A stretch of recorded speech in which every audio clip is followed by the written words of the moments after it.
Well, hello everybody, this is DH Thorne here coming at you live. I was going to have the intro play. You know what, fuck it, let's just do it the fun way. I'm going to play it anyway. Boop, there it is. Intro for everybody. This way you guys get to see the intro, so you know it's starting. Yeah, once that intro is finished, we'll actually start talking. I have to do things the same way every time because I am going slowly insane. And it is the repetition that keeps me from doing stupid things. We don't have a lot of people showing up yet, so we're still a little early. Usually we run a little bit late. But as some of you probably just noticed in the brief few seconds before I hit the intro button anyway, we have the very special guest, Eddie, who likes to go by Eddie. He may or may not be visible. He's probably visible now, but just in case he's not, he did the sign of the good guys. So anyway, welcome Eddie. It's good to have you. You're a regular on the Discord server and a pretty regular on the chats and pretty regular on the show as well. Eddie is, I guess you'd call him an expert in several different areas of esoteric lore and interesting things. Just a general, you know, what would you, I guess you're like a general practitioner of obscurity. Yeah. Metaphysical bullshit artist. There you go. Which is pretty much sometimes the best possible Stand-up kind philosopher. I like that too, yeah. Where did that one person go we used to have in here? Oh, I can't think of it now. I feel like an idiot because there's a word for it, and never mind, I feel dumb. Let's say hi to everybody. Wyatt! What's up, Wyatt? Wyatt's here, Skeletal Power's here, Star Ruby Corsi is here, and Psychic. I always get this tongue tied up for some reason. Psychic Humayara. What's up? How you doing, Humayara? Good to see you. Das falsch Lambda.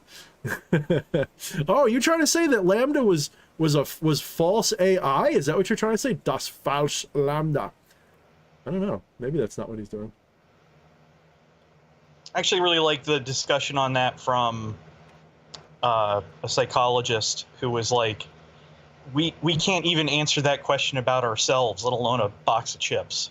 That's what I said. That was my first reaction. Everyone was like, well, we know it's just AI. I'm like, well, relax. The thing that gets me is like when you have people say we know it's not conscious, when our own understanding of consciousness is the equivalent of a box of Cracker Jacks.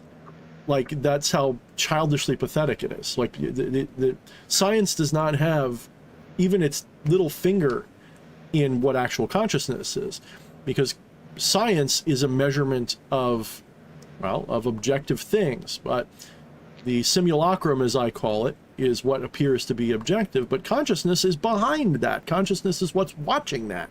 So it's like, it would be like trying to ascertain the nature of the person watching the movie by watching the movie.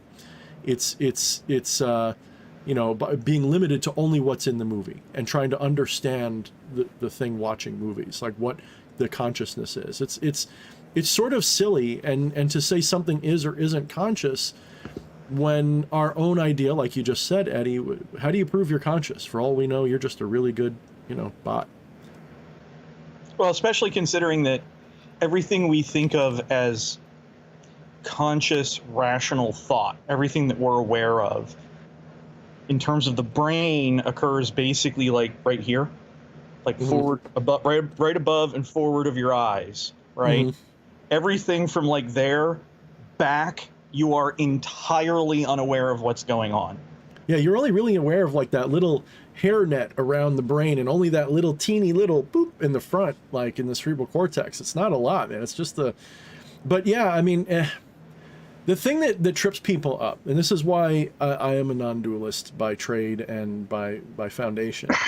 You know, non-duality is not alone in its formulation of a description for what I'm talking about, but it is probably the most succinct version of it. If you look at many different cultures, any esoteric mystical culture that speaks of mystical knowledge of the divine, going into transcendent states of any sort, they've at least got their finger in what it is, right? And non-dualism, being sort of my bread and butter, isn't a belief system. It's a way of describing an experience. Okay. And when I say describing an experience, that even isn't the right way to put it. So let me take that back. It is a way of describing something that transcends experience. It's a way of describing something that is more like a perspective on experience itself. So it's not a belief system.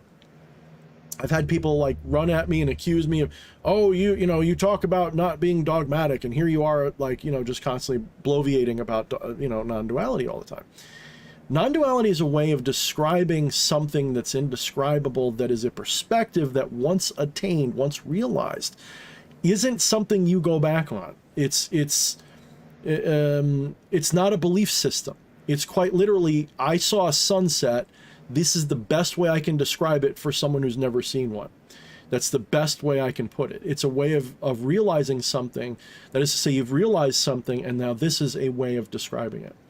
And why I bring this up is because in the non-dual language, in the non-dual conversation, shall we say, you have the contemplative part, which is what you hear me talking about so much. You have the practitioner part, which is do meditations or whatever.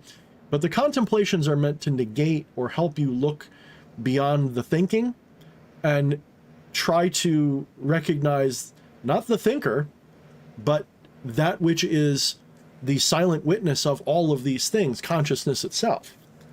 When you have actually negated all of these superficial things we use to say that's conscious or that's a whatever, these experiences, these are the superficial part.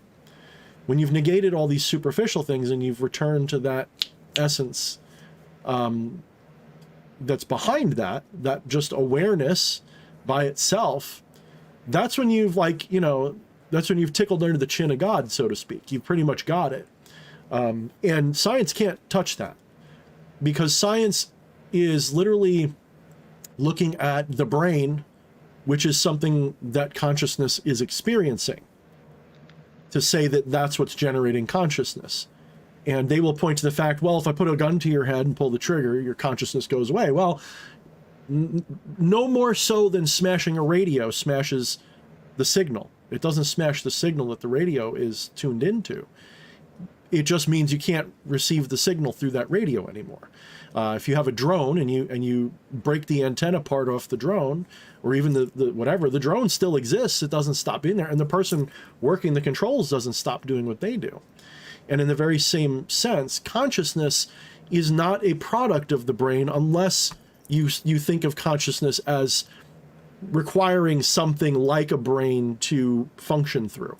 That would be a caveat. If that is how if you're more of the panpsychist type, for example, you probably think of it like consciousness is in everything, and the brain is some sort of an aggregate of consciousness that somehow tunes into that consciousness field. And if you smash the brain, then at the very least, your personal consciousness is gone. Panpsychism is a useful... It's actually gaining a lot of use in science right now, because it is useful to talk about things from the smallest to the biggest as if, so why do galaxies organize themselves the way they do? Because they want to, right? That everything is a thing unto itself that is following its own will and desire, Quantum particles want to do certain things. Atoms want to do certain things. Rocks want to do certain things. In my work, I had a boss who liked to talk about why we didn't wrap cables, right? We hung them on hooks because cables want to hang. And if they don't hang, then they want to turn into tangled messes, just like they have that algorithm, the mathematical formula for how things tangle. And it's pretty wild that it's pretty interesting. But yeah, I mean, there is sort of this disconnect. Once upon a time, science would not necessarily have rejected some of these more far out ideas so hard. But see, I have respect for scientists who say consciousness, as you're describing it, is not in the realm of what science is capable of. They actually understand what science is. They don't deify science, right? They say science is a tool like a poker stick. And if it's not something that can be poked with a stick, then we can't use it to probe it. So you can't poke the air and figure out what a cloud is, right? You need to go up to the clouds with something capable of, and science is just not a probe that can understand consciousness itself. It can probe. It can understand the things that consciousness is experiencing. So science is irrefutable as a discipline, as a tool in what I would call the simulacrum. That is what others would call Maya. What, it is this illusion around you. But this illusion is symbolic of the divine itself, of Brahman, Atman, of chaos, of whatever, whatever your primordial word is for the absolute, the monad, the one, the source, whatever that is for you. And science is really good at probing into this projection that we experience and using its methodology to ascertain relationships between different phenomena and not just like catalog them, but be able to predict and create a model that's predictive out of it. It's really fucking good at that. And that actually can tell you a little bit about the enigma that it's projected from. What it can't tell you, though, is the nature of awareness itself. And it never will. It would be like trying to cut something with its own knife. It's like making a box that's containing itself. It's like language. It's like trying to write a book that contains a complete description of the book within it, in such a way that every little bit is perfectly described. So imagine that is the territory. Yes, it's just not going to happen. That doesn't mean that you can't have an awareness of it. It just means that it's not going to be intellectually fathomed. And what I would hope, and if I am someday proven wrong by science, well, then whatever they find will probably be way more interesting even than the weird shit we talk about, because I will be skeptical of them if they say, oh, we found the part of the brain where consciousness is, because they obviously won't. They've already tried that. We found what consciousness is in the pattern of the, well, no, they've tried that, and no, they haven't. They call it the hard question of consciousness. They have no understanding of it. Now, I would like to differentiate awareness versus consciousness, by the way. It's taken me a little while. This is like a new development, my own realization. Awareness actually is before even consciousness. Consciousness is something that is, so there's awareness, and when awareness is aware of something, then you have consciousness. When you have just awareness, you can have awareness with no objective. And that is like the deepest depth of meditative realization. When, like there's times I go into, it's almost like you fall asleep. Okay. I mean, it is like sleep. There's a period where there's nothing to be aware of, but you were there, right? It's like a rock skipping over a pond or something, and just because the rock was in the air instead of under the water, you don't feel like the rock was gone. It just wasn't in something that it had any awareness of. So there can be awareness without an objective. You can have subject without object, if you will. Though that's not the right way to put it. That's one way to put it. Consciousness is when you, like awareness aware of itself. So when that which is aware of itself, then you have consciousness. The divine exists, it's aware, and in its natural state is utterly serene. It's that Satchidananda from the Vedic, non-dual philosophy. So why do I bring all this up? We're talking about AI. How can you say that something, even your calculator, isn't conscious? We can say, does it have human intellect or not? That's a different question. Does Lambda have human intellect? Undoubtedly no. I would say that there's pretty much zero chance that it has human intellect. Does it have an engram, a mimic of human intellect? Maybe.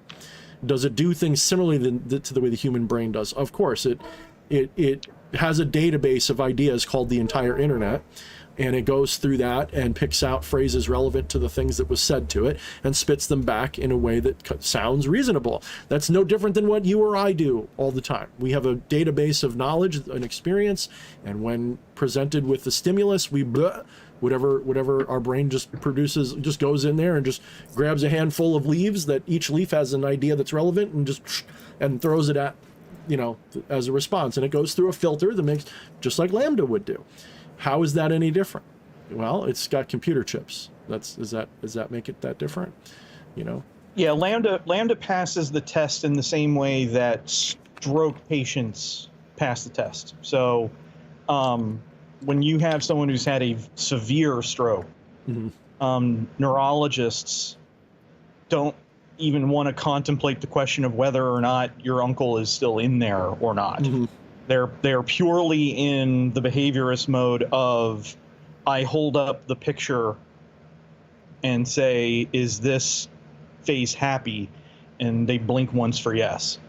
So they're responding to stimuli in an appropriate way within an appropriate length of time. Yeah. And my point is, how do we know any of us are any different? Even how do you, I guess what I'm trying to get at is when there's been a non-dual disobjectification, you've popped out, you realize this whole thing is a mask that you're wearing even now, and yeah, you settle back into your mask. This is what the work of yoga, tantra, magic, high magic, that's what this is all for, is to yoke this mask to its reality rather than become in other words, to make the character you're playing be more accurate to the truth rather than in confrontation with it, instead of being contrary to it. But when you've had disobjectification, the language fails because you're not even really supposed to say it like that, but when disobjectification has occurred, and the divine witnesses itself as it is, and the mask falls away, whether you've done through psychedelics or whatever method you use, you recognize your own behavior as like a program that just kind of spits out shit, because you feel not like a psychotic version of detachment, where like a psychotic person can be detached and just do shit and not care.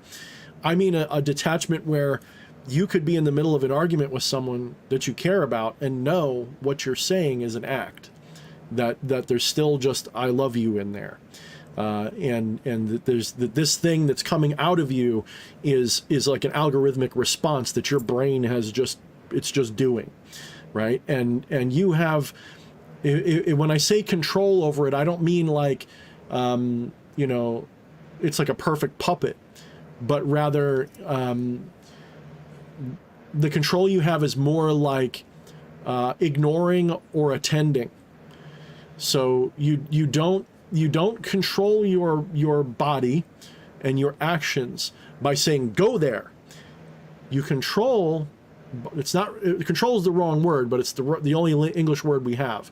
You control by attending to the thing that you want done and ignoring that which you don't want to be. Because I can tell you right now, in your mind, in the brain matter that you have, is, we'll say, Jung would like the word pleroma, which is the Gnostic term. There's a pleroma of possibilities in there. And consciousness hunts and pecks for what it wants to bring forward. So there's in your consciousness, in your subconscious and conscious, there is all of these possibilities. This is why you can have like morbid thoughts come to mind unbeckoned, good and bad. You can have all kinds of shit, and it's what you attend to that becomes the sort of the thing that you do, sort of, not necessarily, but not just what you ideate on, but what do you attend to. And there's a little bit more than just, oh, I thought about it, obviously, because we all have fantasies that we don't act on, right? Well, this is literally why certain notorious litigious science fiction space cult places such a heavy emphasis on eliminating automatic responses and being intentional about where you put your attention. So Even did to I the just point of, accidentally like, accidentally hit on the space cult by accident? Did I do oh that? yeah. Well, I mean, he's just remixing it from Right, which is he's what I do, remixing to be fair. tantric Buddhism by way of Crowley. Okay. Which I'm going to go full DH here for a second. Alan Watts has the best description of Tantra ever. So Tantra means weave. And what he's talking about, what he talks about is that when you sit and you look at a tapestry and you see a bird and a house and a cloud and the sun, that's how we experience reality. Tantra is turning the tapestry over and seeing all the threads interconnecting everything in the weave, and that these aren't separate things. They're all It's actually one thread. thing. I like to think of it as one thread going back and forth a bazillion times, you know. And yes, it's cool to say, because so the simulacrum of your reality is symbolically accurate. That is to say, everything that you experience in your day-to-day humdrum mundane life, whether, you know, even the supernatural stuff that you see in astral thought and all that, it's all symbolic of something that is in the divine, that is real. Well, what's that? I think I lost you. Yeah, I think you disconnected me. I think you'll be back when you decide to be back. Yeah, you went to type something. That's all right, he'll be back. Yeah, we lost Ed Monster. We'll wait to see if he comes back before we get too deep into that thought. Oh, I think he's back. Is he back? Eddie! Yep, let's hang up. Let's call him again.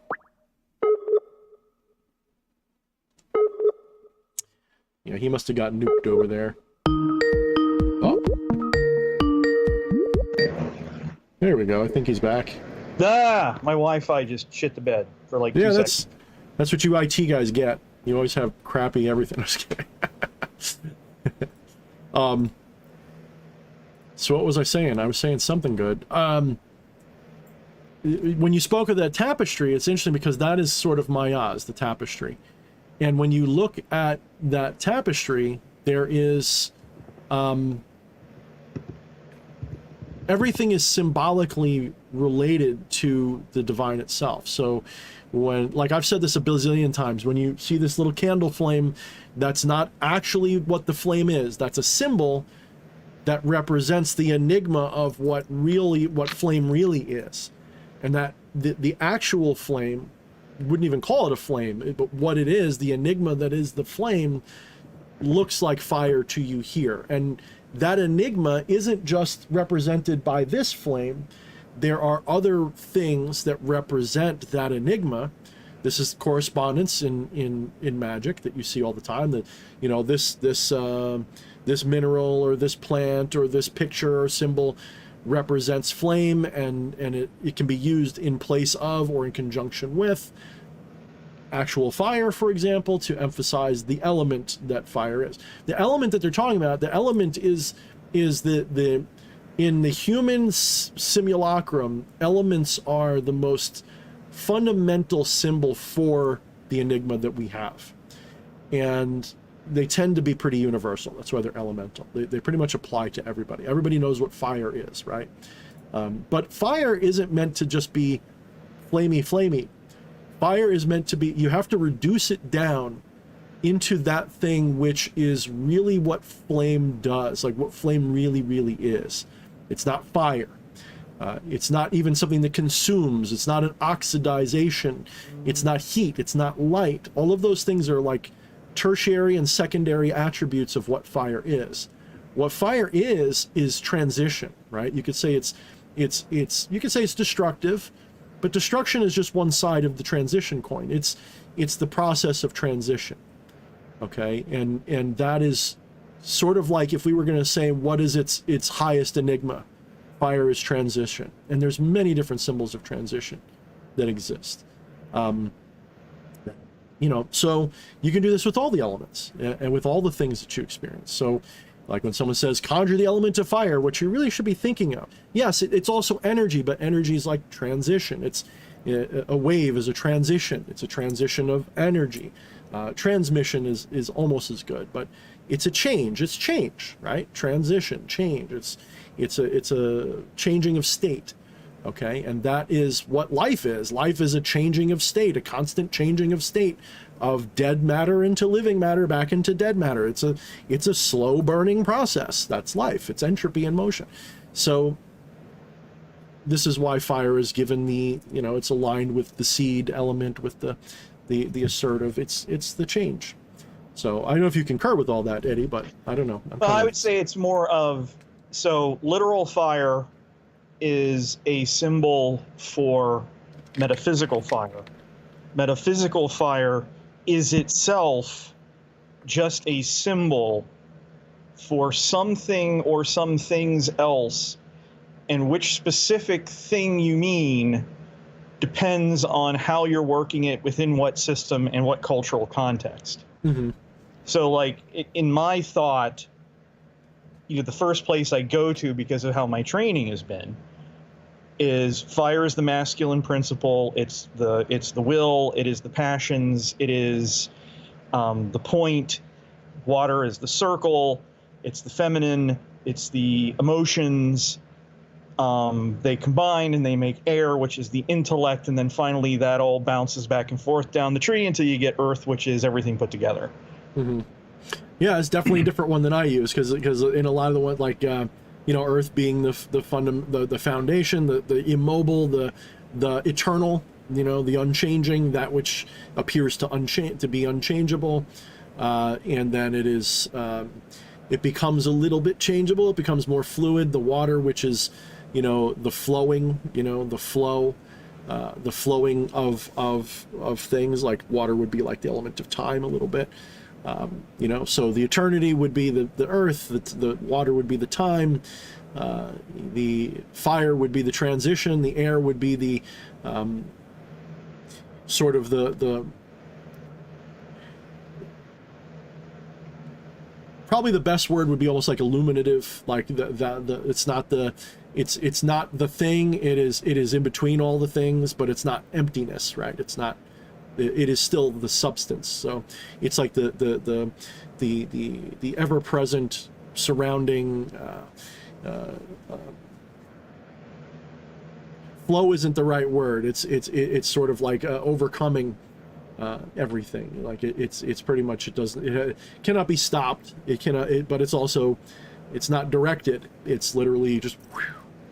Well, even within that system of Kabbalah, that's borrowing from the Greeks, that I mentioned, that's only one layer of it. So those first three letters, those first three elements, also correspond to the three mother letters in the Hebrew language, which describe three spatial dimensions, which then breaks apart into the cube of space with all 22 letters, and it just gets very, very complicated.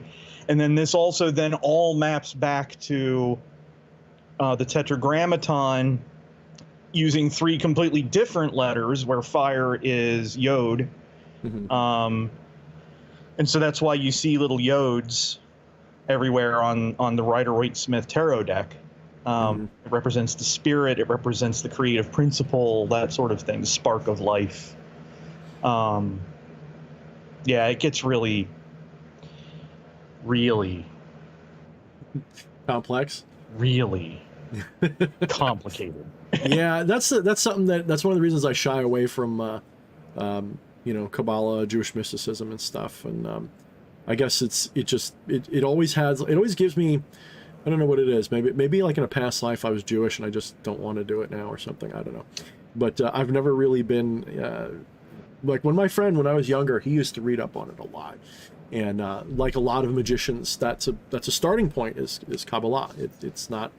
It's sort of like, wait, you've never heard of this? to use the programming analogy, like most witchcraft and ceremonial magic are like really high level language. Well, I'd say witchcraft is a lot like a scripting language like Ruby, and ceremonial magic is more like C. But when you get down into like the the weeds of Kabbalah. Like, you're out of that first volume of the Zohar. It's like writing assembly code, only more painful. It's like coding a PDP where literally all you had were 16 binary switches in front of you. Yeah, I can see it. Yeah, I'm thinking of the punch cards, right? Yeah. Yeah, and me, I like the simplicity of going. I shouldn't even say the simplicity of going towards the Eastern stuff, because like Zen is simplicity.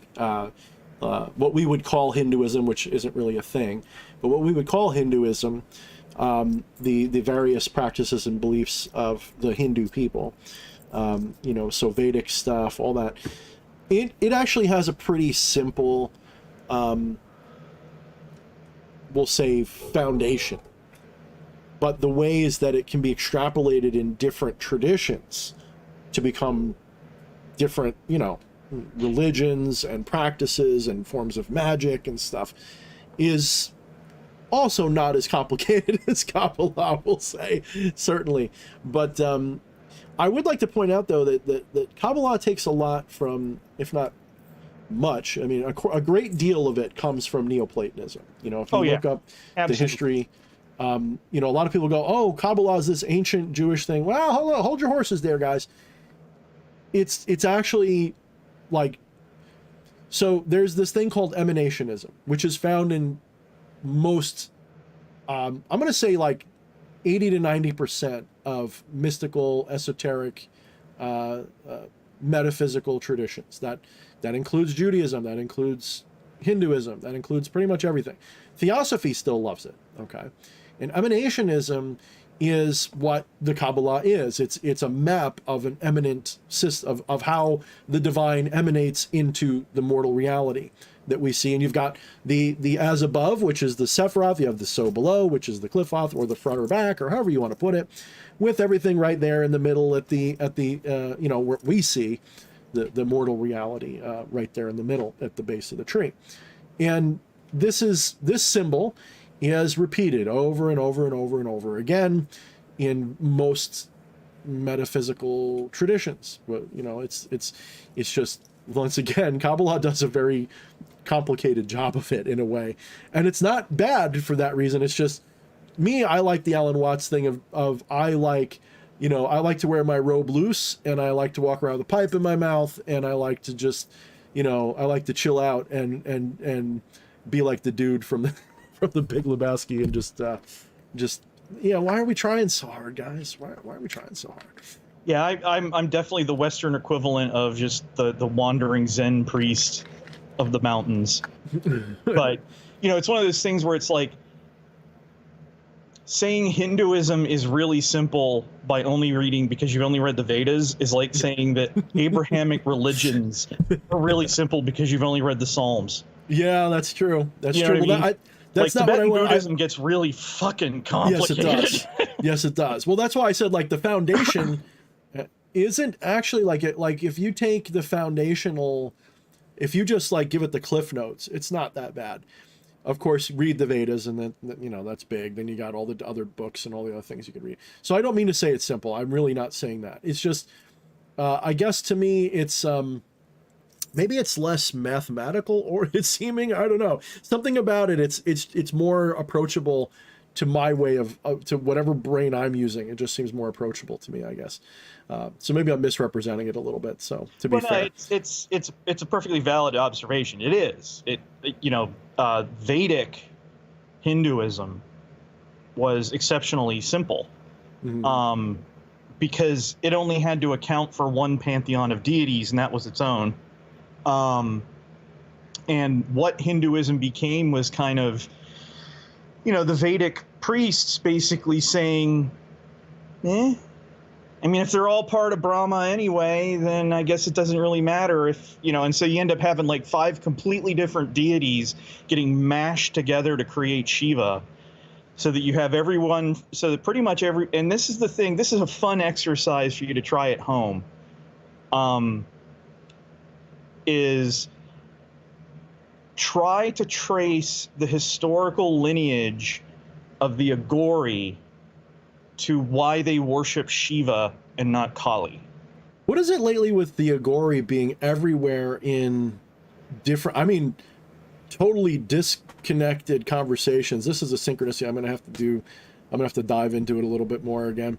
I find that interesting because you're not the only one. In the last 3 days, I've seen it pop up in 5 or 6 different places. So maybe someone just put a video out about it or something and everybody's talking about it. But I saw even Styx brought it up. 6 Seconds Hammer brought it up on a live stream today. I'm going to have to look it up. What the fuck? Why is everybody bringing this up? There must have been somebody talking about it. The short answer is because one of the 5 faces of Shiva is Agora. And that's the thing that kind of blew my mind the first time I looked into Agora, is that they're Shiva devotees. They don't have anything to do with Kali. There are Kali devotees that look an awful lot like Agori, but they're a hell of a lot more hardcore. And you know, they're about live sacrifices and stuff like that. They're not sitting around in graveyards covering themselves in ashes. They're pouring blood over idols up in the jungles. But that's also where Left Hand Path comes from, in one of the descriptions I read, because basically if you're standing in Varanasi facing the way that an Agora would face, or facing the way that you would face when you're doing the normal meditations on Shiva, which I guess is east, to your right is the river, to your left is the north of India and the mountains where the tantric people lived. And the Agora are sort of like Tantra split off from Hinduism, but then it came back in. And that's sort of where the Agori came from. So the left-hand path to them means literally, all right, you've done the initiation here in Varanasi and on the banks of the Ganges. Now you have to choose to follow me on the right-hand path across the river, where we do all the crazy, you know, mantras and eat poop and stuff like that, or you can go your own way to the left and try to find the crazy sadhus up in the mountains who will just give you one little piece of something and then send you on up the path. And you sort of have to piece it together yourself, and you keep going on that left-hand path far enough, eventually you arrive in Tibet. That's interesting. I mean, I know that you know, this conversation came up on Facebook recently, you know, like, what is it? What does it mean? What's the difference between left and right-hand path, and blah, blah, blah, blah. A lot of people, so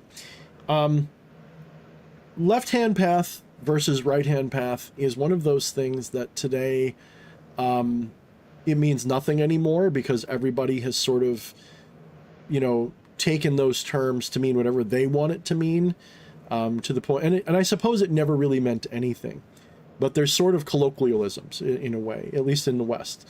They probably mean something in specific traditions, but in the generic, especially Western stuff, it kind of means nothing, because, you know, for some people it's an issue of morality, for other people it's an issue of individuality, for other people it just means orthodox versus, you know, heterodox, you know, and there's just all these different interpretations of it.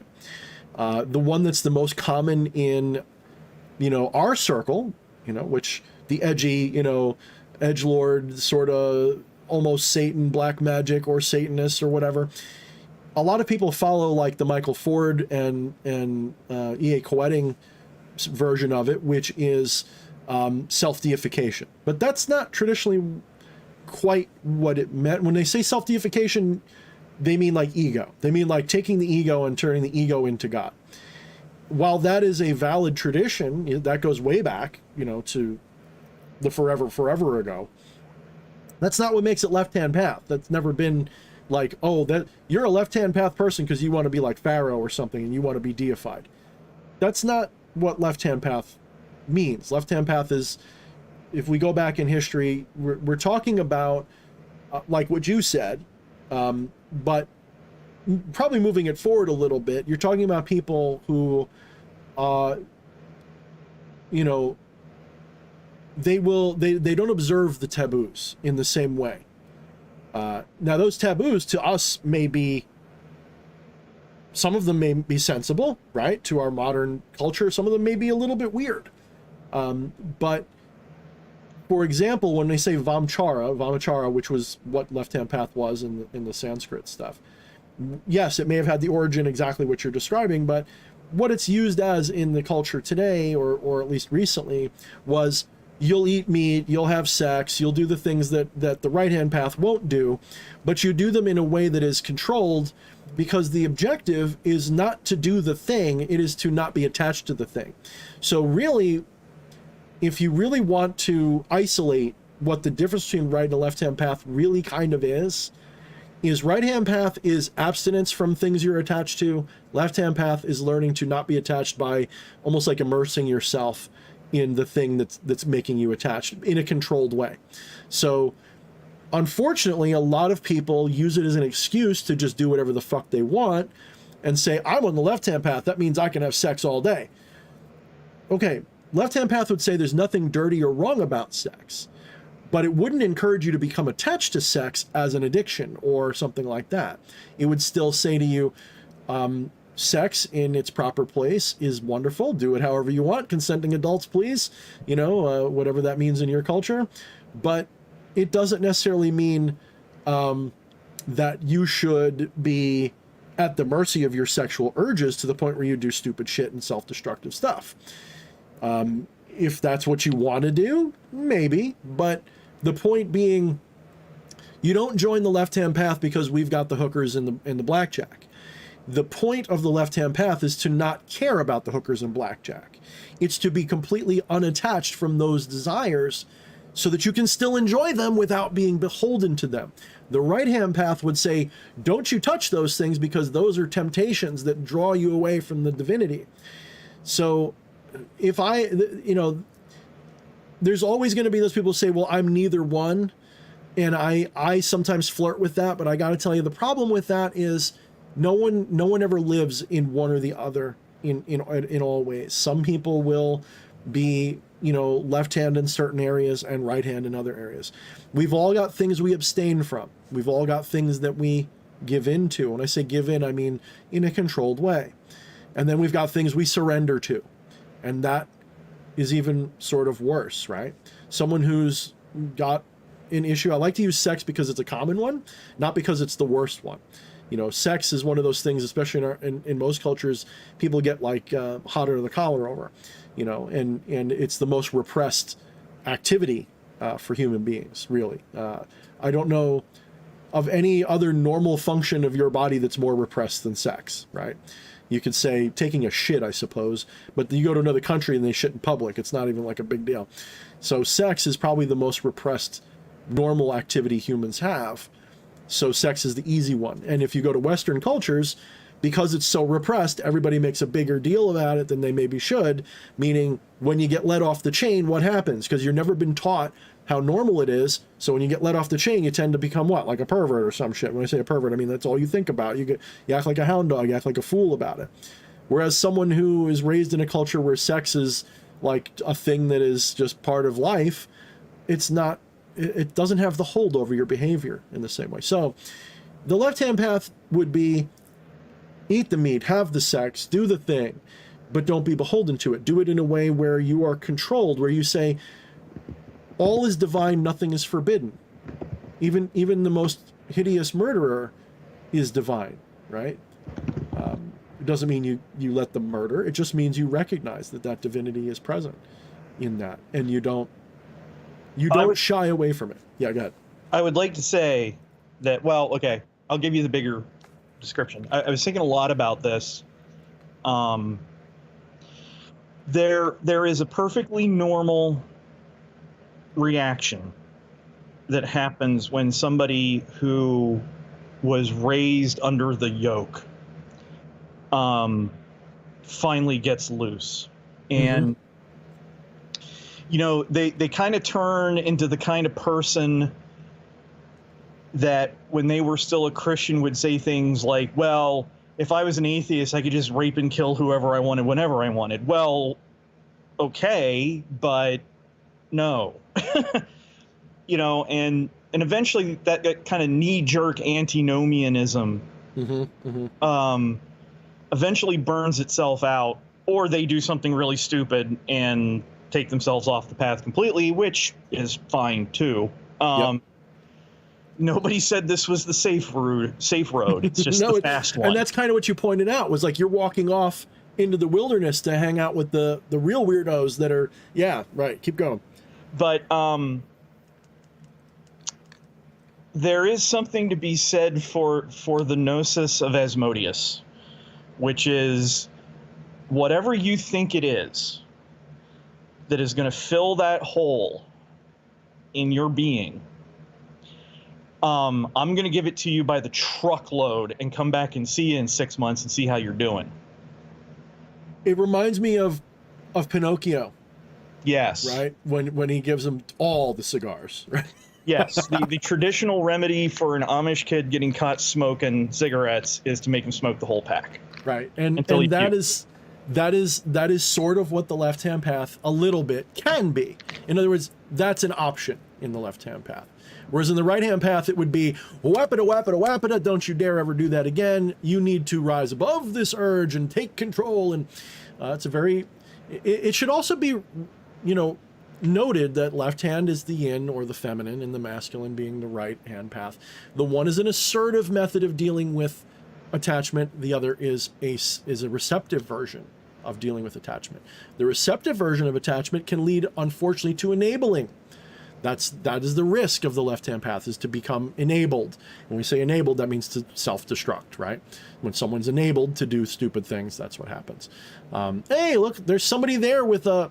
I don't think it's them. It's someone who sounds like EA Hwetting. What's up, brother? I haven't seen you in a little while. Glad to see you, man. I just noticed it took me a minute. I've been reading the chat. I think we got a super chat too. Thank you, Jay Sauber. Appreciate that. $4.99 as always, my friend. But yeah, good to see you, EA. We gotta talk sometime. We haven't talked a little bit, so call me, bro. Call me. But good to see you, man. I should be watching the chat better. I'm kind of. I also would like to say that, for the record and in front of Asmodeus, I really think cash would fill the hole in my heart. Yeah, right. I have an attachment to money, Mr. Asmodeus, sir. Could you please help me break of this attachment by drowning me in all the cash? Yeah, I mean, you think there is no amount of money that can fill this hole in my heart? Try me. And Behemoth X is here too. What's up, brother? Good to see you, man. Yes, Lamia, I actually look forward to meeting you as well. I hope you can come up to Newark in September. As we get closer, I will make more formal announcements about the exactitude of it.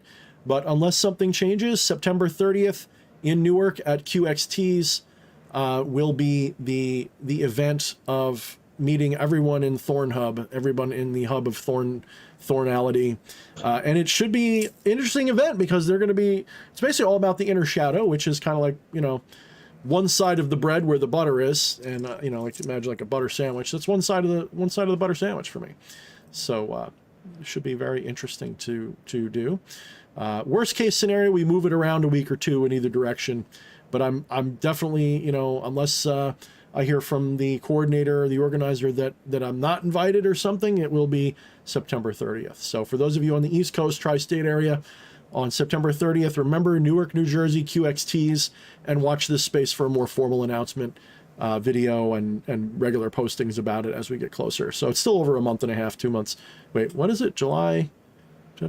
So 1, 2. Mid-July right now. It's like 2.5 months away. So you got plenty of time to organize yourselves if you want to make it. As probably within a month, I will put a hardcore, date sign-up sheet or something on the Discord so I can get a head count, just so I know who to expect, because it would be really cool to meet everybody, face to face and have actual bodies to go with the various profile pictures and faces that I've seen. So that'd be really cool. So that would be fucking up. Behemoth, you can't make it in the States? What did you do? What the hell did you do? Yeah, I know. I know some of your long story in, I don't know if it's that story. I don't know what's going on, but if there's actually a legitimate reason you can't make it, I'm really sorry to hear that, brother. Maybe if I ever get up to Canada, I will look you up if I ever get up that way. But I'm not liable to go to Canada anytime soon. I don't really want to go to Canada with everything going on up there. But yeah. So okay, we're gonna drop acid and summon the devil. Well, now we'll go because I'll just end up there. The Canadian menace never sleeps. It waits. Just throwing it out there. He's got an army of evil satanic geese that How can you tell? The honkening comes from the north. and no one is ready for it. It just, they all show up, and you just hear, I can't even do it, and you're doomed. You're doomed. Because I'm telling you, those little fuckers are mean. Those little fuckers can be mean. Oh yeah, no, we're a way stop for the Canadian geese on their way south. And let me tell you something. I got a problem with Canada gooses. Oh man, but we actually have tons of geese here, so good to see that, Atropa. I hope you do come. That would be really cool to meet you, and whoever else can who's on the East Coast. It sounds like we're going to have a minimum, just from Eddie and a couple of his friends, we're going to have probably close to 5 people. Fleshy's going to try to make it. He's having some scheduling things going on, but he's planning on being here around that. So I don't know if he'll make it for that, but he's going to be spending perhaps a week on the East Coast to hang out with the wife and I. So we'll see what happens. Hopefully he can make it for that event. That would be the coolest fucking thing ever. Ever. That would be really fucking legit. So there are dozens of us. Dozens. Dozens? Dozens. Oh boy. I don't know. Wow. I honestly, if it's just like 10 people coming, that would be so fucking cool. I've never had a crowd come to just hang out in a long time, since like high school. It was like the last time I got a big party together.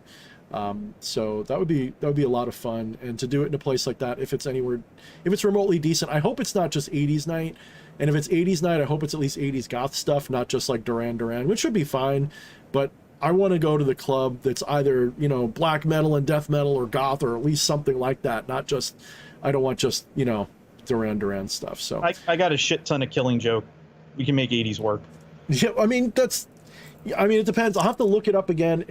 On the website it says every other week. So second and final Friday of every month is 80s night.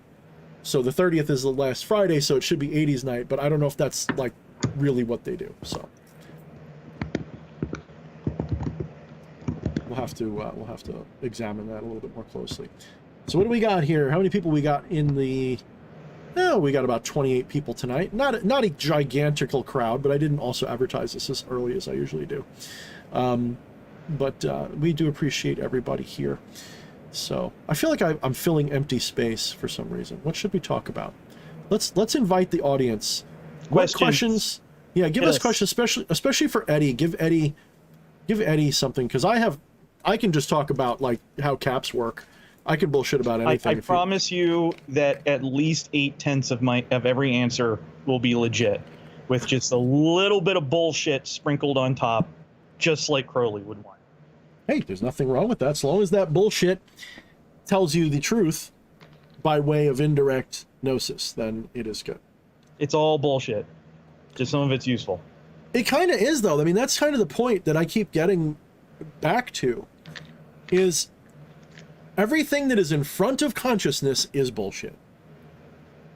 Every single thing that is in... When I say that... So, consciousness, everything else, that's all bullshit on some level. It is all... It's been a while. We have new people. I should run them through the 3 stages of wisdom. Stage 1 is when you recognize that the thing in front of you is, in fact, bullshit. Mm-hmm. Stage 2 is when you recognize that so is everything else. And then stage 3 is when you recognize that some of this bullshit is at least useful. Mm-hmm. Mm-hmm. And that's when you have your, we'll say, theurgies and your sorceries and all that stuff. That's when that kind of happens. Nothing is true. Everything is permitted.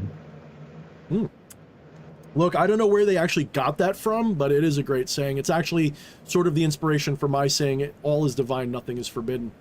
You know, and I just like it.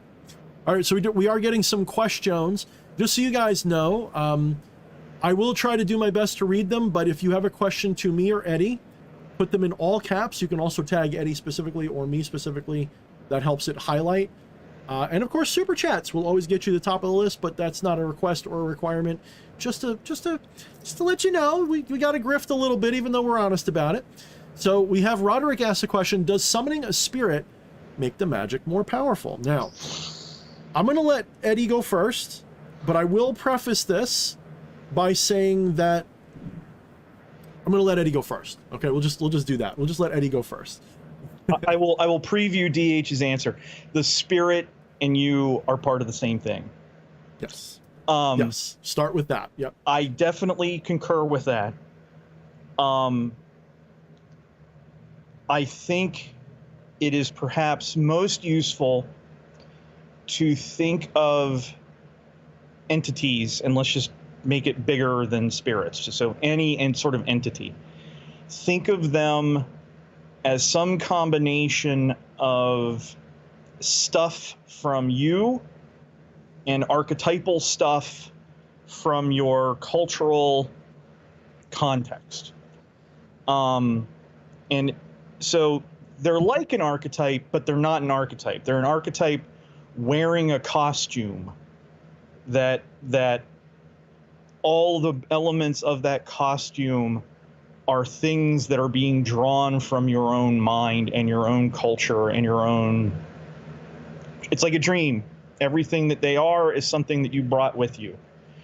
So from that perspective, it's not a question of power, because power isn't a finite quantity in this. You already have all the power you are ever going to need, period, to do anything.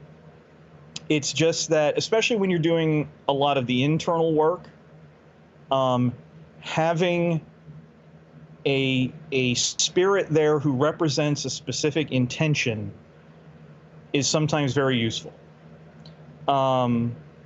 So is doing pact work, let's say, for more practical results, because it almost becomes like, instead of like you do in certain forms of chaos magic where you create a servitor to go off and do the thing for you, basically run in the background and go off and do the shit for you so you don't have to. You're borrowing an egregore, which is just a server that's made by a ton of people. You are borrowing that thing that has already been around for a long time and is pretty polished and has the rough edges worked off to go do what you need done. But it's still you doing it. It's just you're doing it from back here instead of up here. Does that make sense? I think it made sense. No, I liked a lot of that, and a lot of that I resonate with. I can't really contradict any of it, so what I'll do is I was going to write an answer, because I have, my ADD, I have a problem with, as you're speaking, I'm thinking of things I want to say, and then I forget them promptly, but I didn't forget them this time, at least not all of them. First things first, the most powerful things I've ever done with magic did not require a spirit at all. That is to say, I did not. They were what would be considered more like threading a needle. It was the right moment, the right time. I felt the power.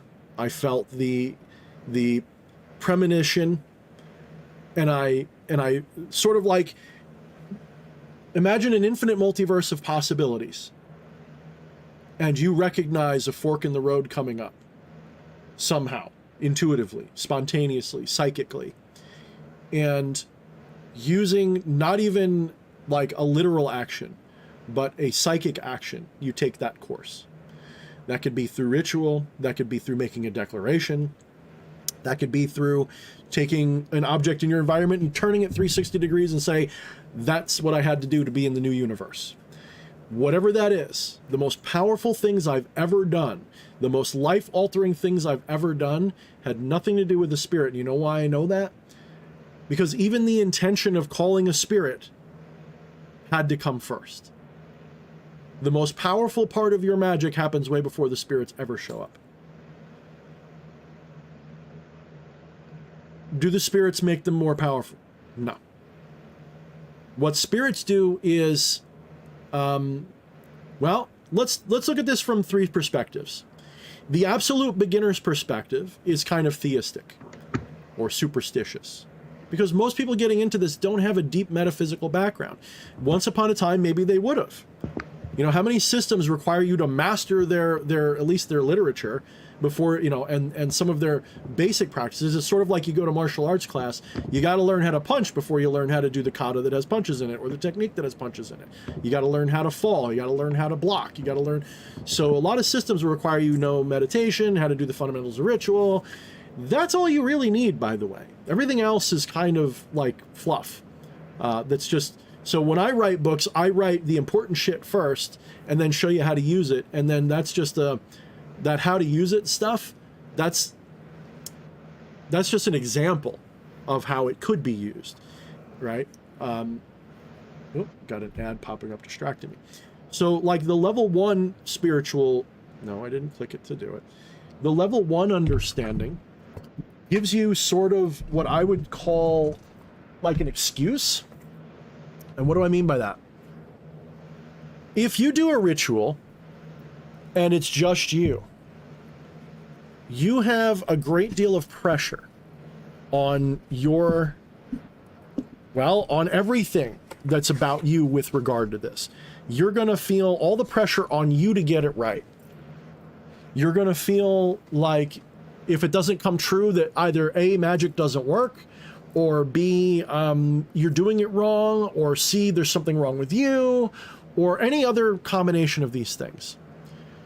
But by putting it in the hands of a spirit, now it's up to the spirit if it works or not, and you don't have to have your belief questioned. You don't have to take any chances.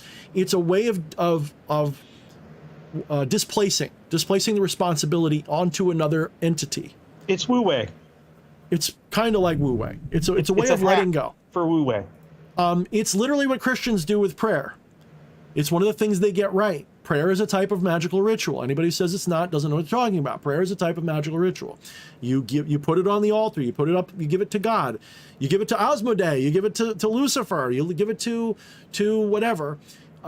Those are all. That's really magic ritual involving spirits is just a more elaborate form of what everybody does. It's a form of theurgy. Okay, it's working with spirits to accomplish a goal. Now, like I said, level 1 is a way to displace responsibility. This means you can let go much more easily.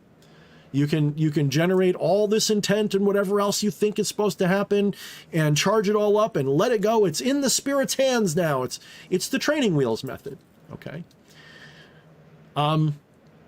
Level 2 is sort of about gathering up more archetypal oomph to what you're doing. So level 2 is no longer about I'm putting it in the hands of the spirit. Now it's I'm invoking that spirit's oomph into me. I'm taking on Asmodee's countenance when I do the ritual. I am speaking as Asmodee. You've seen me channel spirits, sometimes live. I am channeling that, I'm invoking them, and then I'm speaking with that invocation through as a channeling, sometimes as a possession, never live, but sometimes as a possession in ritual. Possession just being extreme channeling. Don't think of it like they took anything from you. It's a terrible word, possession. It's extreme channeling. I will be right back. Oh, he's gone. We lost him. I pissed him off. All right, Eddie. So it gives you more oomph, and this can be an invocation or an evocation. So you're creating more oomph, which there's nothing wrong with that. It's very useful. The final level, I like to break things into threes because that's usually how things work. The final level is the recognition that there is no distinction or difference between that spirit and what you are, because what you think you are is not you either. This person, Roderick, that you think you are is a mask for Brahman or the absolute or chaos or the divine or whatever your term is for all this. Roderick is no different than Asmodee or any other egoistic being that exists, any other personified entity. When you engage with that entity, you realize that what they are is a mask for an enigma in the absolute, just like you are. You're both a mask for the same absolute. The reason that's useful then is because now you can actually look behind the curtain a little bit and say, why am I... It sort of becomes more of a question rather than an answer. Why am I doing this at all? You know, why is this spirit, why do I need this spirit? Why am I doing it? What is the purpose of this ritual? And the answer should be more like entertainment to encapsulate a future synchronicity. You're sort of setting up a synchronicity in the future. That's what all magic really is. That's what all sorcerous magic really is. You're setting up a future synchronicity. And that spirit is, like Eddie said before, it's a costume for an archetype. And it is an egregore, because anything that's been believed in by enough people becomes a living story, and it lives in the collective conscious unconscious. It's there to be tapped, and it takes multiple faces. I've covered this so many times on this channel that it's almost like I'm just throwing up again. Any spirit you encounter has a counterpart in most other cultures, because they're usually based on archetypal. When I say archetypal, we're talking about aeons, we're talking about enigmas, we're talking about things that transcend the character. The character, it's a personification of what? It's a personification of something that is an essence of the divine itself. This is why many monotheistic traditions would say they're faces of God, for example. Well, I'm not a monotheist, I'm a non-dualist. It's like, ha, you mere monotheistic fool. You only think of one God. I think of something even more one than that. It's almost like if we're being funny about the competition stuff.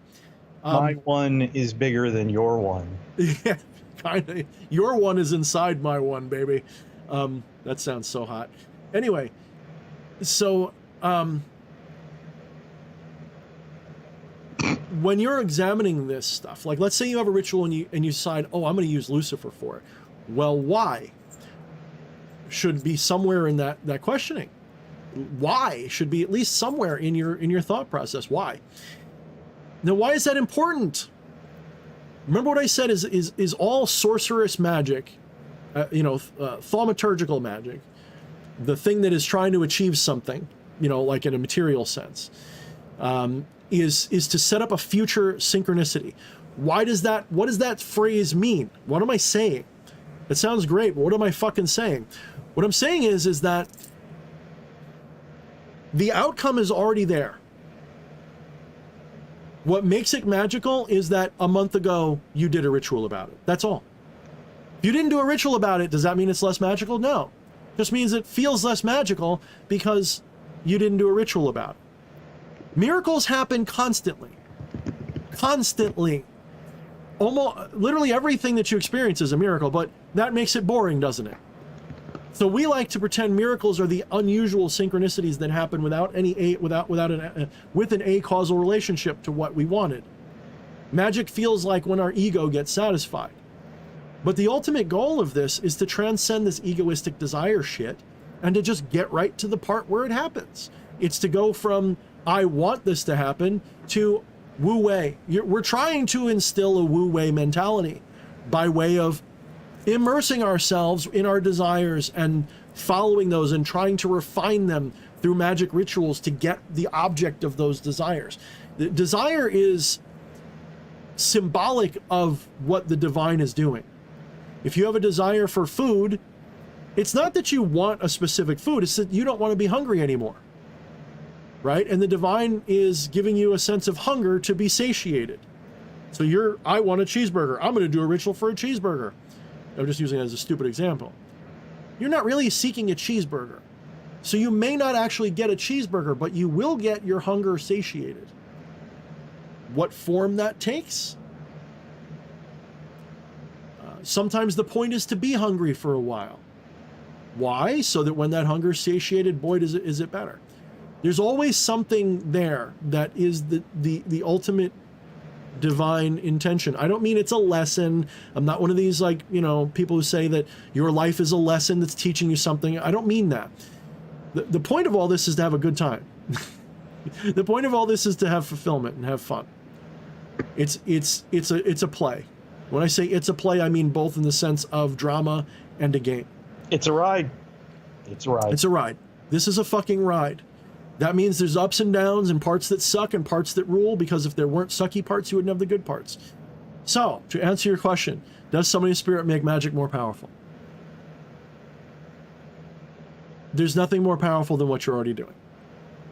Don't think of it in terms of power. Don't even think of it in terms of summoning. That is the theistic, supernatural, superstitious way of thinking of it. Think of it in terms of what I said before about attention setting. Instead of thinking of it, I'm calling a spirit in to arrive and knock on my door and walk through the door. That's a useful imagery and role play and ritual mentality. But what you're really doing should be targeting with your attention the archetype that spirit represents and calling that in. When I say calling it in, I don't mean literally like, could you come here please, and having it walk in. I mean calling it into your attention. So if you have a familiarity with a spirit, if I say the word Zeus, your attention immediately goes to whatever Zeus is to you, right? You immediately, just like if I say a purple elephant, most people will suddenly, boom, a purple elephant will fill their brain. Well, when you do that in ritual with a spirit, you are keying your brain into focusing on that. It starts with the superficial shit. If you think Lucifer is like a fallen angel, like I like to use that symbolism, in comes this sort of, not mopey, but, beautifully elegant, but sort of, sad, like, character, this edgy, gothy figure comes in, and it's all about liberation and blah, blah, blah, blah, blah. And this allows me to sort of set aside the material side of my day and my life and all of that. And as I start with a role play and it becomes more real to me, I'm putting aside more and more of the bullshit and focusing more and more on what the archetype means. And then eventually there's a synergy, there's a synthesis between Lucifer and I. Then that gets put through the ritual. Then that's what makes the difference. It's not more powerful.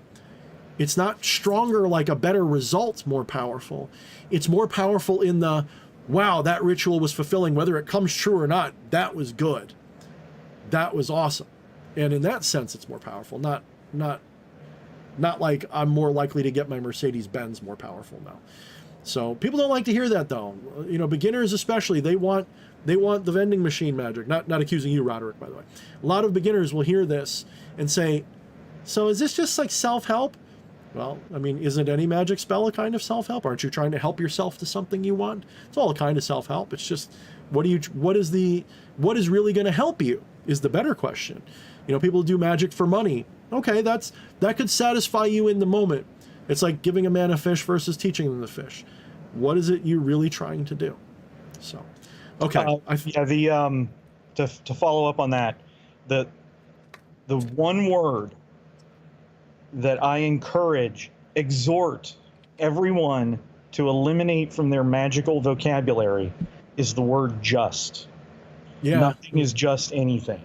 Yep. So even if this thing that we're doing is just in our heads, by saying just in our heads, you're implying that the entire universe and all of existence isn't just in your head.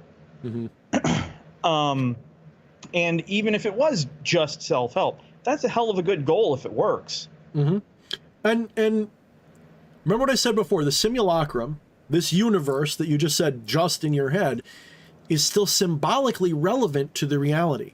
It's why I tell people, just because this is a symbol and isn't real itself, doesn't mean you should stand in front of an oncoming train, because the symbol that you are associating yourself with right now will be replaced and overwritten by the symbol of its destruction. And now you got to deal with that instead. The symbols are still pointing at something real. It's just, don't mistake the symbol for the reality. That's all I'm trying to say. Try to, just like I'm telling you, like when you have that disobjectification, you step back, whether it's through chemicals or whatever, you recognize this person as a mask that is worn by consciousness. When you recognize that, that doesn't mean this mask doesn't matter or that it doesn't mean anything. It just means that it's a mask that is pointing at something that is enigmatic. but is still valid. I don't want to destroy this mask, but if it gets destroyed in the act of its activity, I realize that that's something that is okay. Just like, you know, when I watch a movie, I hope that the main character lives, but sometimes it's a tragedy and the main character has to die, right? In the same sense. Well, anyway, we're going off in the weeds here. Let's go to the next question. Lamia has one. While you look for one, Lamia had one I want to make sure I get to because I can knock it out pretty quick, and she'd kick my ass if I didn't answer it. Okay, yeah, I want to do Cade's question that came right before Lamia. So they asked, this is sort of a lawyerish question. Can you make another petition to the same demon before the other one has been complete? Sure. Yeah, I mean, we can get very superstitious about it and say, you shouldn't do that because this book said so and because it's impolite, blah, blah, blah, blah. I do prefer to sort of think of it like this. If you're doing this right, it shouldn't be for, like, I need a new Mercedes-Benz. This should be, you can ask for a Mercedes-Benz, but you're supposed to be trying to experience a synchronicity that teaches you really what the divine is doing through that request. So it's usually not a good idea to have a lot of those on the table at once. It's not really a good idea to have a fuck ton of rituals on the fire. There's people who totally disagree. There's some people say you should do a magic ritual every day. You know, do a shotgun blast. You're bound to hit something that way.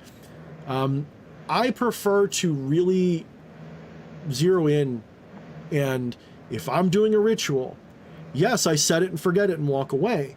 But at the same time, I like to have only a couple, 2, 3 at most, ongoing at any time, and then I let go until I either give up on it as I expect nothing to happen, and I just say, oh well, I guess this was just a dumb thing to try, or I get some kind of a result that I go, whoa, that was cool. And unfortunately, some things take years. You know, that's one reason why sometimes people will burn out if they're doing it right, is because they do something and they don't see a result for a few years. I can say that recently I've seen more and more results for some long-term stuff I've done that are blowing me away and fills me with hope again, right? It makes me feel like, oh, wow, I guess I wasn't wrong. But it meant a long hiatus from certain things because it's like, maybe this doesn't do shit. Or, you know, you can get burned out, you can get depressed, you can get dejected, you can feel, like I said before, sometimes it's easier just to put it in the hands of a spirit so you don't feel disappointed, right? Like, oh, you fucked up. Sometimes it's better just to put it in the hands of a spirit and just be like, they're fixing it for me. If that's the head game you got to play, then play it. Not everybody's the same. Not everybody can see through the whole illusion and do it anyway. The illusion is part of it. If you're not embracing the illusion, like what's the album, the Guns N' Roses album, Use Your Illusion. Yeah, use your illusion, man. Use that illusion to your advantage. It's nothing wrong with the illusion. Just know that that's what it is. That's all that any, you know, good non-dualist will tell you. They're not going to tell you the illusion is bad. They're going to tell you that the illusion is part of the game, and use that illusion in a way that makes you happy. And we got a super chat I'm going to get to real quick. If it's not a question, it's Roderick. I think he's paying for the question. You're very welcome, Roderick. Thank you for the tip. I appreciate that. Yay. All right. So Lamia had asked you. So Lilith, Samael, and Asmodeus. Okay, yeah, her question was, why do some systems match Lilith with Asmodeus and others with Samael? Okay. So Eddie, that's more up your alley, since those are your boys and your girls. I will skip the review of the many layers of historical accretion that leads to this situation. Oh yeah, because you have Lilitu, and then you have Lilith, and are they the same, and blah blah blah blah blah. Because even within Judaism as it stands today, Lilith is not just one thing.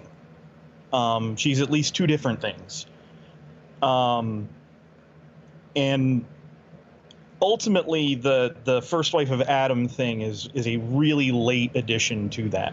Mm-hmm. But what I will say is, a lot of this goes back to, in some sources, Asmodeus is described as the father of the succubi, and in other sources he is described as firstborn among them. And I'm conflating succubi and incubi here because spirits don't have junk in their pants. So the distinction is kind of silly at a certain point. If we were going to make a distinction, I would go with the yin-yang distinction, where the succubi is the receptive version of the sexual energy entity. The incubi is the projective one.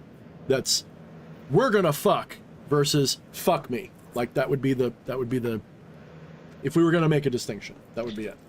So, in my personal gnosis and work with all three of those, what I have arrived at is Lilith and Samael are essentially mom and dad to everybody else.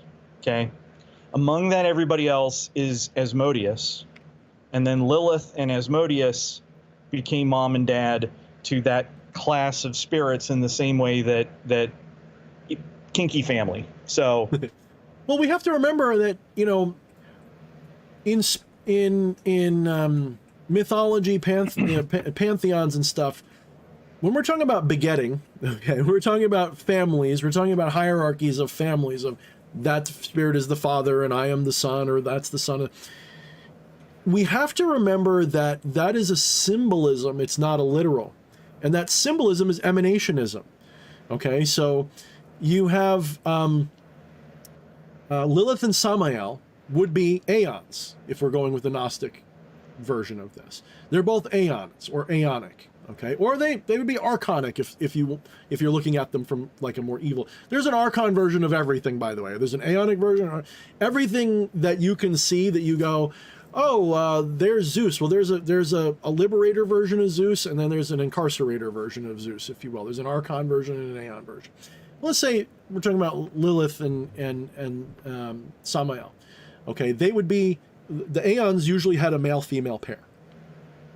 Okay, for example, some would say that Sophia, the male counterpart, was the Christ or the Lucifer. And they were supposed to emanate together, but they didn't, and that's why we have the demiurge, right? So one could even argue that that would be like, you know, a similar thing going on here. But what it sounds like to me, in my ear, in my way of seeing things, when we're talking about this familial hierarchy, we're not talking about, and then 9 months later another demon's born. We're talking about emanation.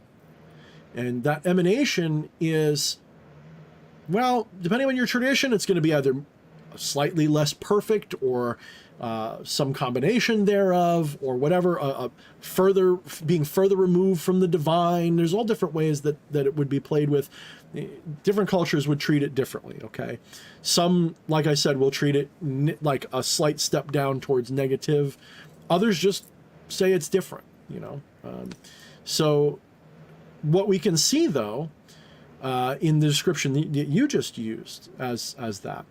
So what is Samael representative of, and what is Lilith representative of, as aeonic beings, we'll say? What is their essence? What archetype do they both represent? And I don't mean just of the 9 Jung. I'm talking about absolute archetypes beyond just Jung. Jung is just personality archetypes. We're talking about the absolute cosmic archetypes. What are their archetypes, right? Depending upon the tradition, Samael's like death, you know, judgment, death, that kind of stuff. He works the other side of the tracks for God, right? There's different ways of seeing it. Lilith, that's a much bigger pot of possibilities. So I'm not going to just say, I would say what I would see it as, perhaps, but I think, you know, it would be the counterpart of Lucifer to me. It would be the feminine version of liberation, rather than just the masculine. So the masculine version of liberation would be, I'm setting myself free. The feminine version would be, I am being drawn towards freedom, right? I'm being liberated. Samael in Judaism is the character that became Lucifer. Mm-hmm. The Christian Lucifer is just a bigger bucket that contains a hell of a lot more stuff. Mm-hmm. But generally speaking, when we talk about Lucifer, Samael, and Shemyaza, we're talking about the same character here. Mm-hmm. Just with three different right. Yeah, the leader of the fallen. Right, and that's also the Jewish incarnation, but we also have to remember the Lucifer we know and love from Western, the medieval Lucifer, really. There's nothing canonical about it. It does not exist in anything canonical in Christianity at all whatsoever. It's a folk legend of Christianity. And its origins really are in a melting pot of what you just said. But I would actually say that even though that might be some sort of foundation in there, the real essence of the Lucifer that is demonized actually comes to us more from the heretical, we'll say Gnostic and other heresies that saw Jesus as Lucifer. Jesus was the incarnation of Lucifer, who was in rebellion against the demiurge that was the bad guy. That was Yahweh, the I am, that's ego, if nothing. The ultimate divine is, it's just is. There's no I, it just is. It is, the divine is. When it starts saying I am, that's when you know you're dealing with a fallen being, because that's an ego that's saying I am God. Well, no, that I as opposed to who? Who else is there? Like you're playing the game of dualism now when you say I. So that's ego. So the demiurge would be that egoistic version of the divine, and the Gnostics would have said that that's the bad guy. Yahweh was the bad guy. Well, the Orthodox Christians wanted to use that entire history of Judaism as their well, I wasn't there, so I can't speak for them, but I mean, my interpretation is to help give validity to what they're telling you. That's why you got to worship the way they tell you, or else, right? Because that Old Testament's all about the brimstone. The New Testament's all about realizing you're also a son of God like Jesus, and to just, seek forgiveness, which doesn't mean what the Catholics and stuff want you to think it means. It means forgiving yourself. It means realizing you're God, and to just go, wait a minute, it's okay, I screwed up. I can still make amends. I can make it right. Don't hate yourself. God is love. That's what it should be, right? That's not what we hear in the judgmental, preachy Christian circles. That's not, they'll say it, but they certainly don't act like it. So, I'm sorry. Go ahead, Eddie. Now, the Lucifer that most of us think of when we think of Lucifer, so the Lucifer from the TV show. I don't watch that. I will not watch that. Okay. the Lucifer you describe, the one who's kind of like Baudelaire, is largely a product of 18th century Romantic Satanism. So the reason Lucifer ends up looking an awful lot like Baudelaire is because Baudelaire kind of wrote him. At least describe sort of something like him, but we really get him from Milton. Paradise Lost. I go with the Milton and Ben Franklin and the Hellfire Club chasing hookers around the catacombs of Paris and shit like that. So, which is fine by me, and I am bringing the Hellfire Club back. I like the Milton incarnation up to a point. I like to see it as enemy propaganda. Yeah. And then I like to take that propaganda and then subvert it and be like, what is the hidden message? Because you have to remember, Milton's Paradise Lost is actually a little bit of a sympathetic story. It is sympathy for the devil. And it came out in a time when there was a lot of opposition to the Orthodox Church and stuff. And this, to the not Orthodox Church, but to the politics of the age and stuff. This is an interesting story because it's not just for Christians to go, look at that evil devil over there. You're supposed to have a little sympathy for this character. Okay, and with good reason. So, like I said, the way I interpret it is a pinch of this, a pinch of that, and a heavy dose of Orthodox Christianity demonizing the alternative heretical forms of Christianity.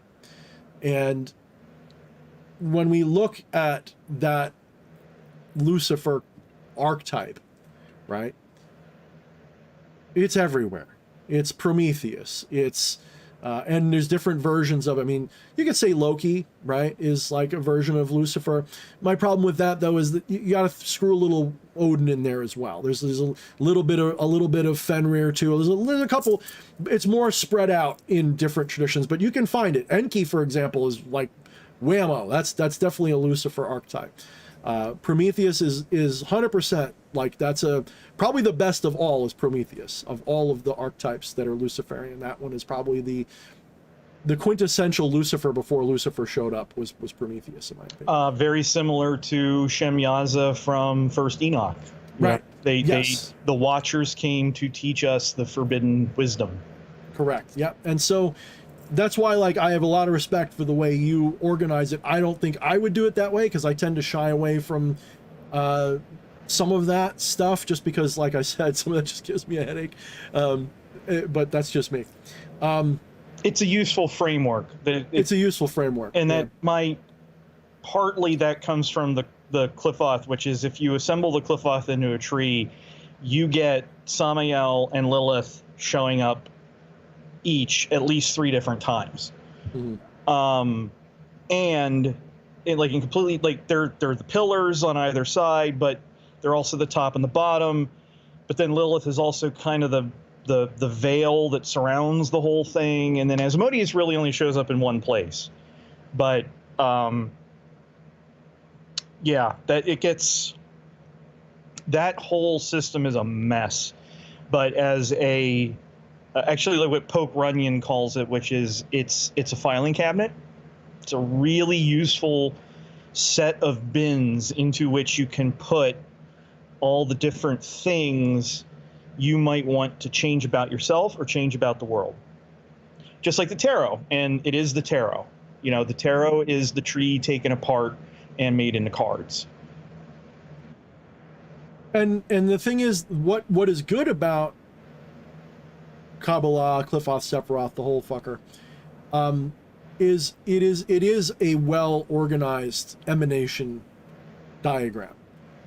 Is it the one I use? No, but you have to think of it like spiritual psychology. You walk that tree both sides, you will eventually come to the divine. Will you come to the same understanding as someone who's sitting in India, lotus position, going Om and realizing that they're the divine? No. But you will stick your finger in that same divine pie and realize a very similar thing. This is why, you know, some people would argue that a lot of this stuff is just different skins for the stuff that has been done by. I know people criticize me for having like such a hard on for Vedic stuff and all this stuff, but I got to be honest with you, it is the oldest one we got. Mm-hmm. that we have literature for. People don't realize that the Sanskrit stuff that we're talking about, the only stuff older than that, you have to go to like Sumer. Yep. And that doesn't have deep metaphysical stuff at all. It's the mythology that we've got from them. We don't have the metaphysical understanding from them. It's encoded in it. If you look, if you understood, which I don't, but if you get somebody who does, if the little bit I can understand, I see a lot of the symbolism that actually is, you can see how it would sync up. Okay. It's clumsy because I don't know. Look, I wasn't alive, 8,000 years ago or whatever.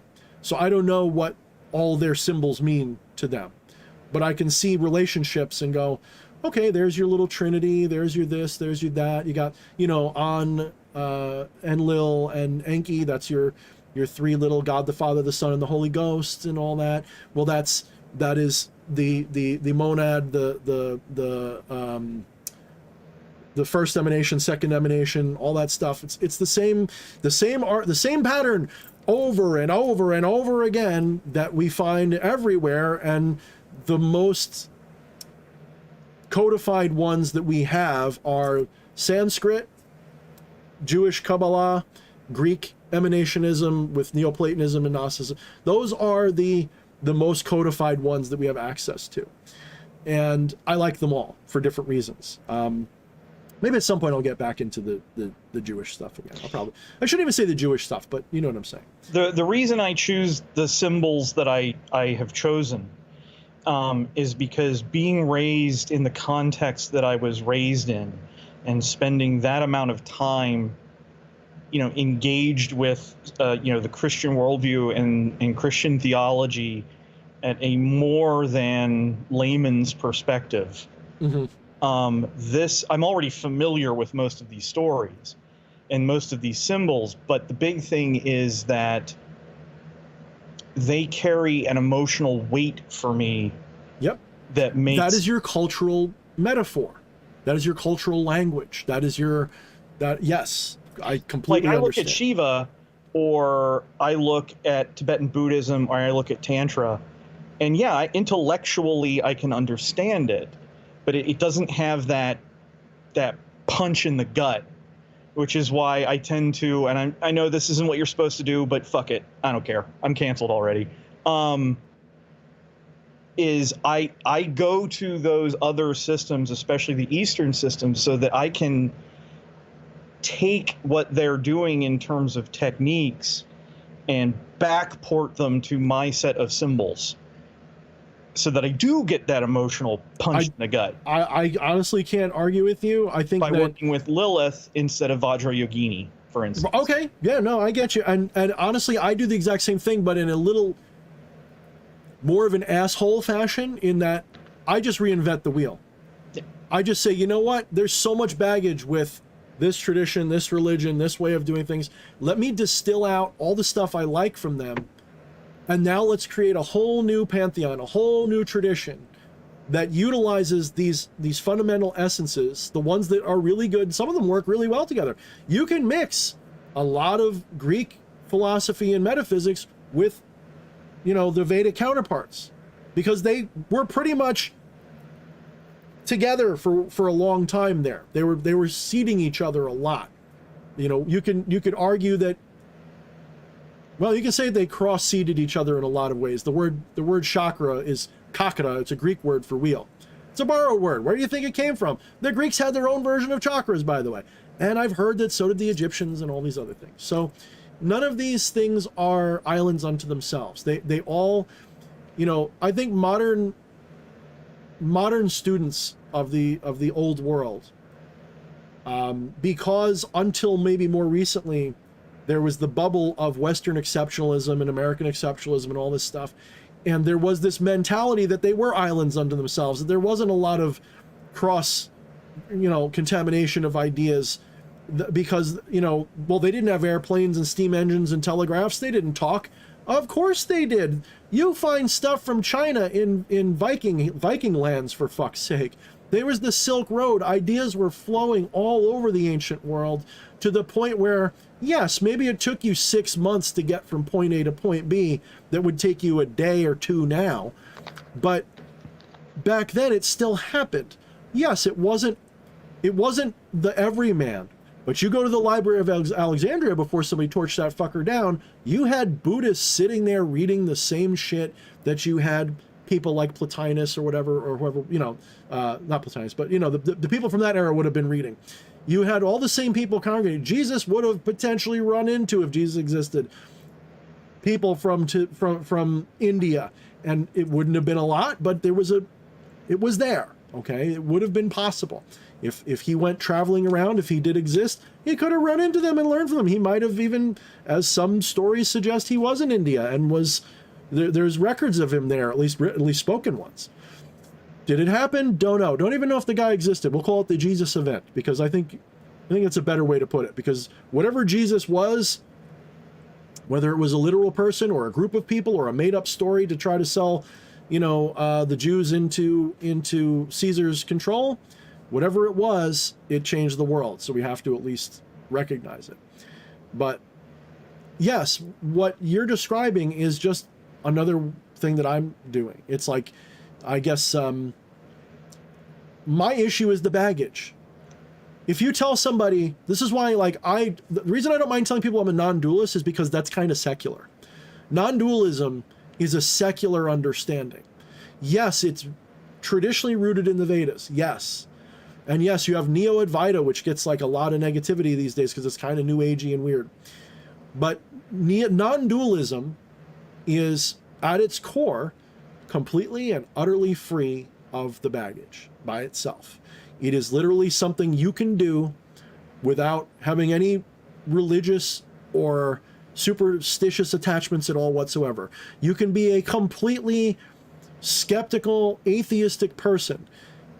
Go practice meditation and go, what the fuck, someday. It is not a belief system. This is why I start from there. Because it's not a belief system. It's not a superstition. It's not a faith. It is I saw a sunset, how do I describe it?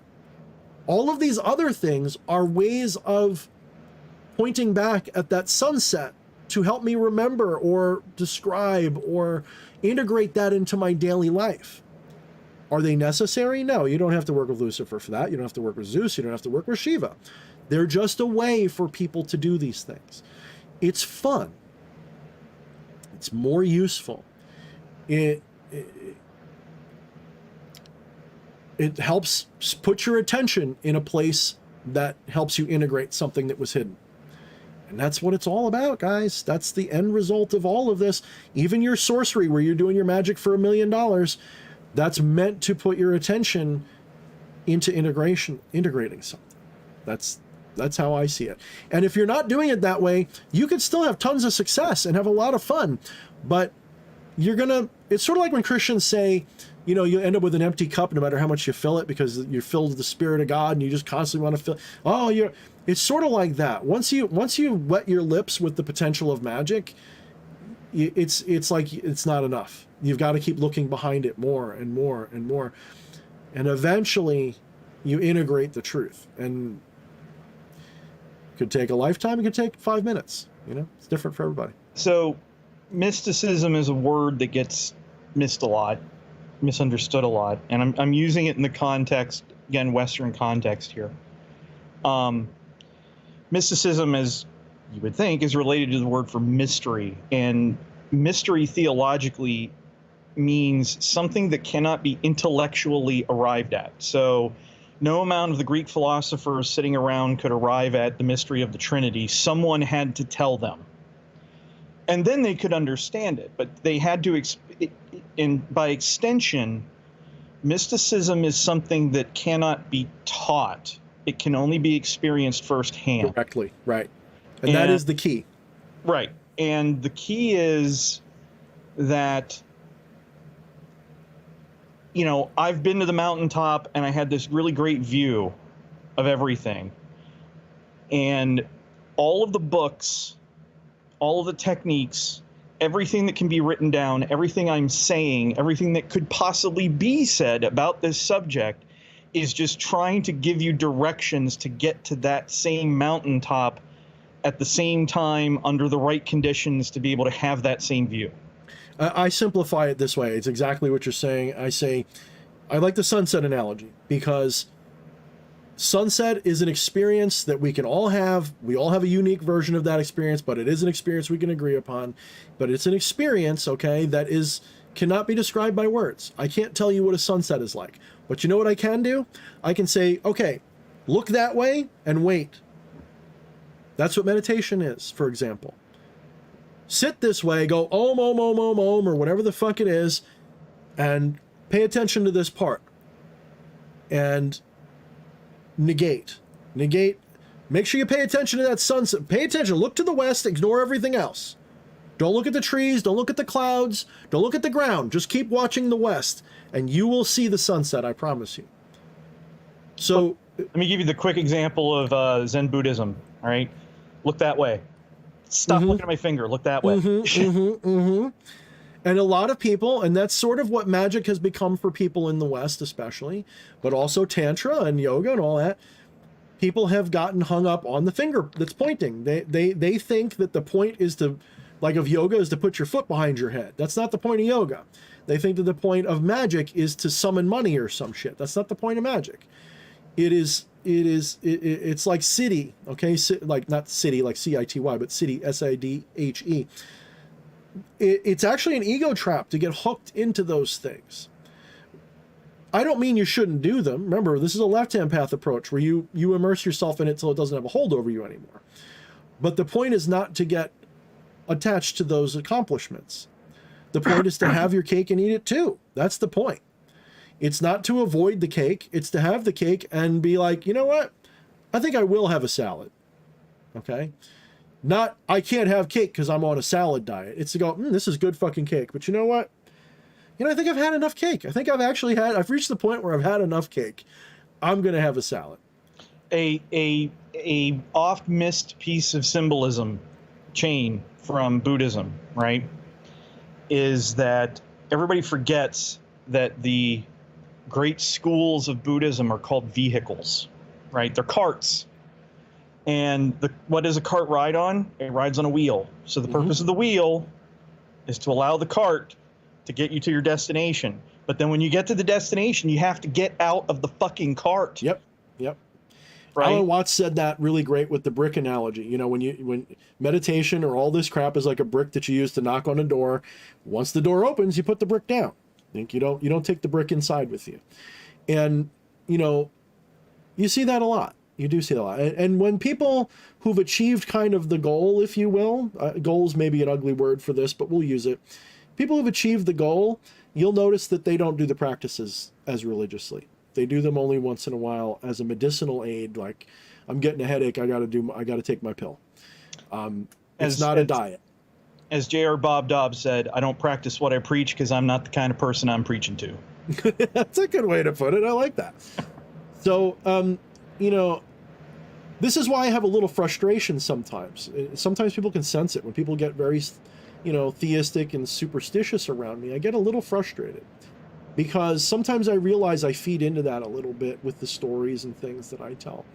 But then I also realize that without that, some people never would look. You know, they need this game to play. We've all been there. And yeah, and if it wasn't for the game, I wouldn't be here. Look, I didn't wake up one day as a 3-year-old. Actually, if anything, you realize the non-dual truth, then you forget it as you get older. You know, when you're an infant and a child and very young, you get the non-dual truth until around 3 or 4 years old, when language starts to really take over your brain. You kind of get it a little bit, and you lose it more and more as you become immersed in your sensory world. And then eventually the dualistic illusion takes over, especially when language fully forms as a capability. I mean, that's like the final shroud that covers the truth is language. It is all language. Let me be clear. The simulacrum is not a thing. It is a conversation. It is communication.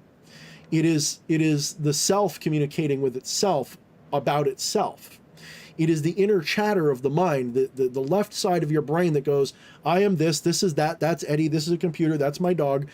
That's the simulacrum, whether it's a verbal, spoken, visual, whatever, that's the simulacrum. It's all of the symbols. If you look at something and immediately know what it is, then that's the simulacrum. Okay, well, the lighter analogy. You want to know when why I hold this lighter up? Sorry. What's that? Go ahead, Eddie. You want to know why the Kabbalah is the way it is?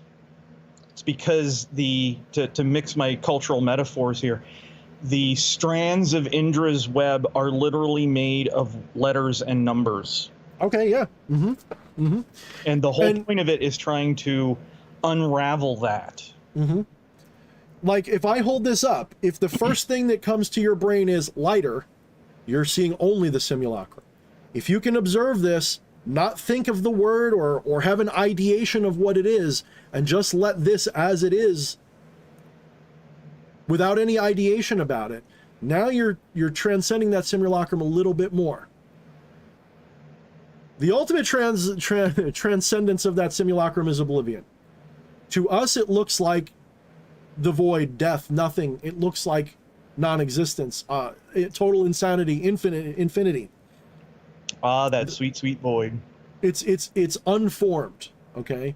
And you can't have that in the normal mundane life.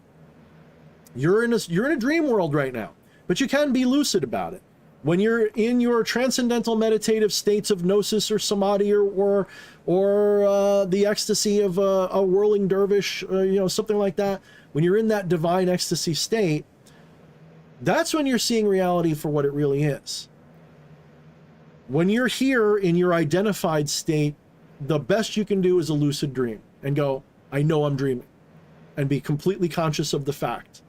Doesn't mean you see through it, doesn't mean you can see, the big-titted mermaids that are invisible to everybody else. It just means that you realize.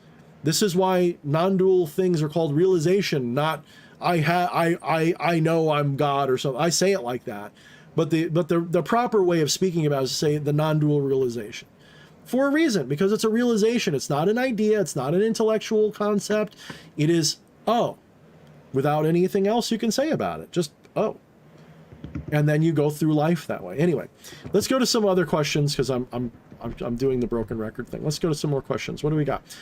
Any more questions for us? I'm going to try to read through and see if there's any that were...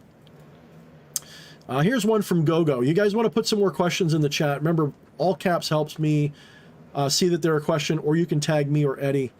Either of that works. And looks like Behemoth X had to take a magical pee. I can only imagine that had sparkling Canadian geese No, that was me.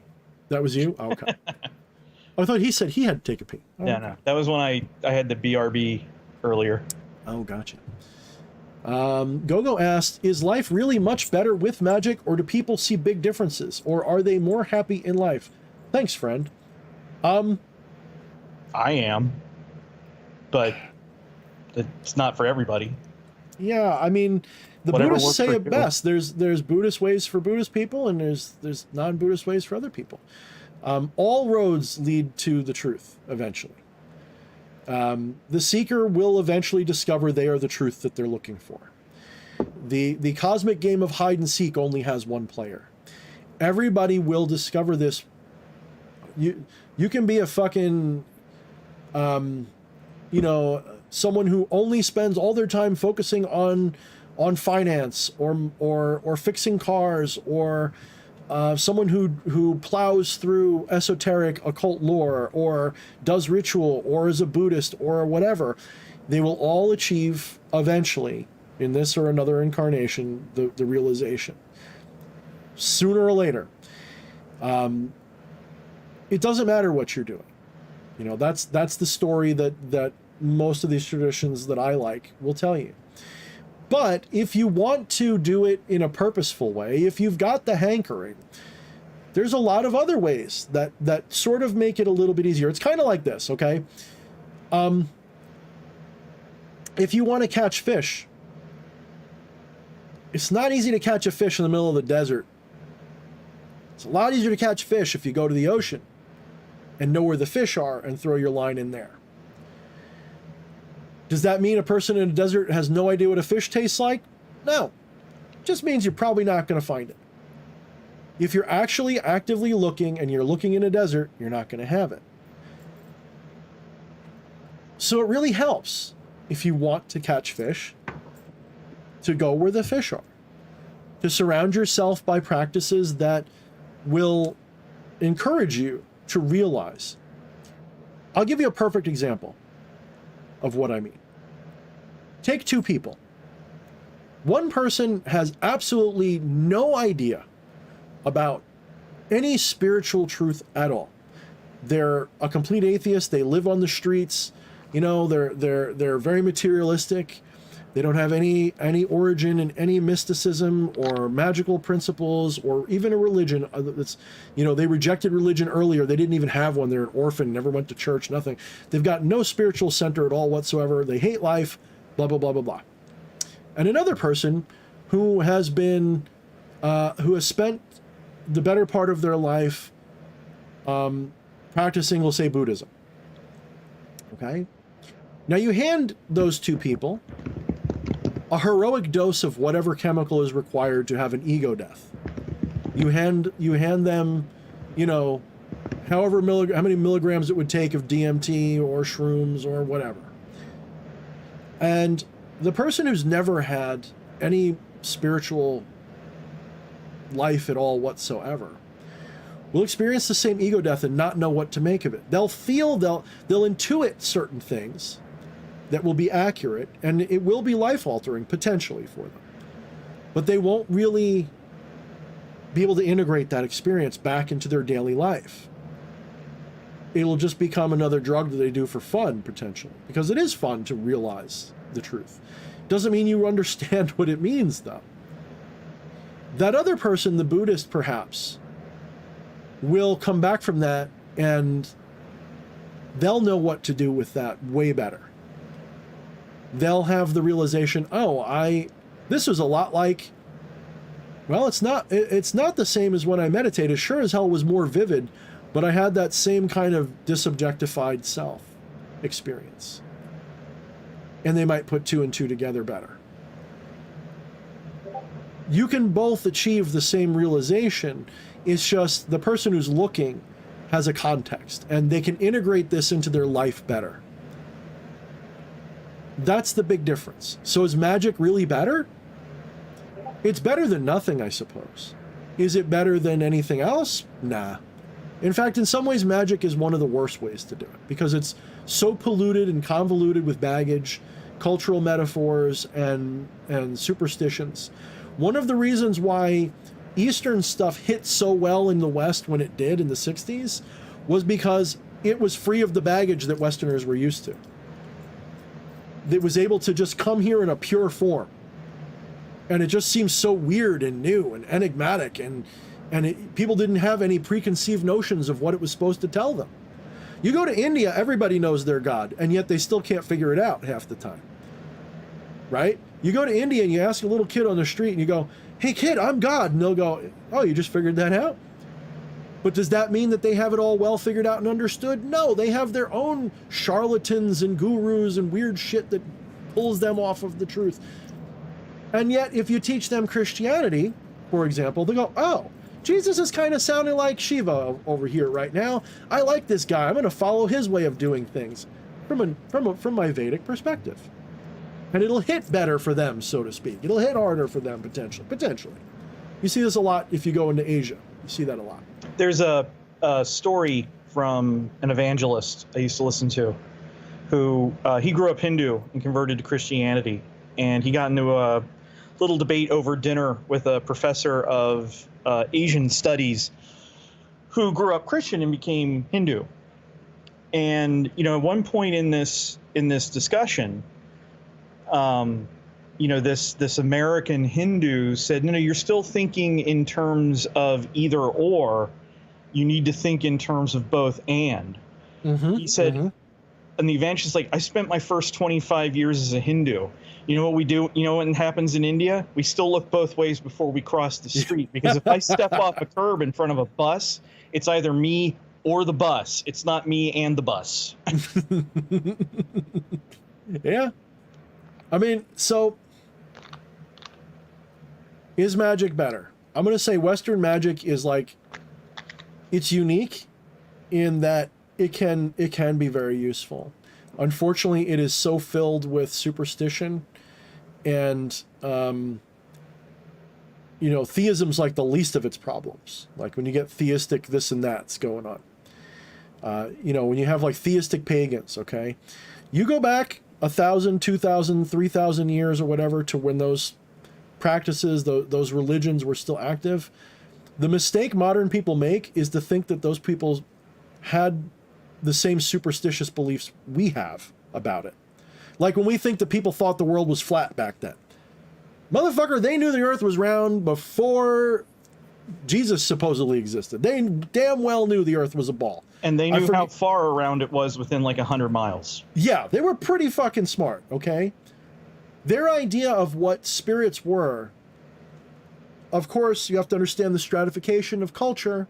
You have the priests who knew, like the really informed, and then you had the peasants who were taught the superstition because it's a way to organize civilization. So you did have people who really believed Zeus was sitting on a mountain somewhere judging people with thunderbolts. But you also had people who realized the symbolic significance and relationship of the planets and the celestial spheres and the emanations of the divine, that's what they really represented. There were people who understood this, that it was a metaphor more than it was a literal. So theists are really people who take metaphysics literally.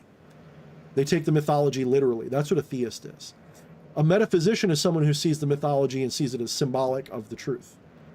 And that's why I like being a metaphysician more. I'm not a theist. So magic is filled, it's replete with these ego traps. Western magic in particular. It is fallen in the gutter so many times. And some of the reason for that is because, of course, Christianity made it go underground. That's one reason. So a lot of it had to be codified with hidden meanings and stuff. One of the things that in some ways like Golden Dawn and Crowley did that was good was they really dug deep in that symbolism. And one of the things they did really bad was dig so deep in the symbolism without extracting. They just doubled down on the symbolism, even though I think a lot of them figured it out, obviously.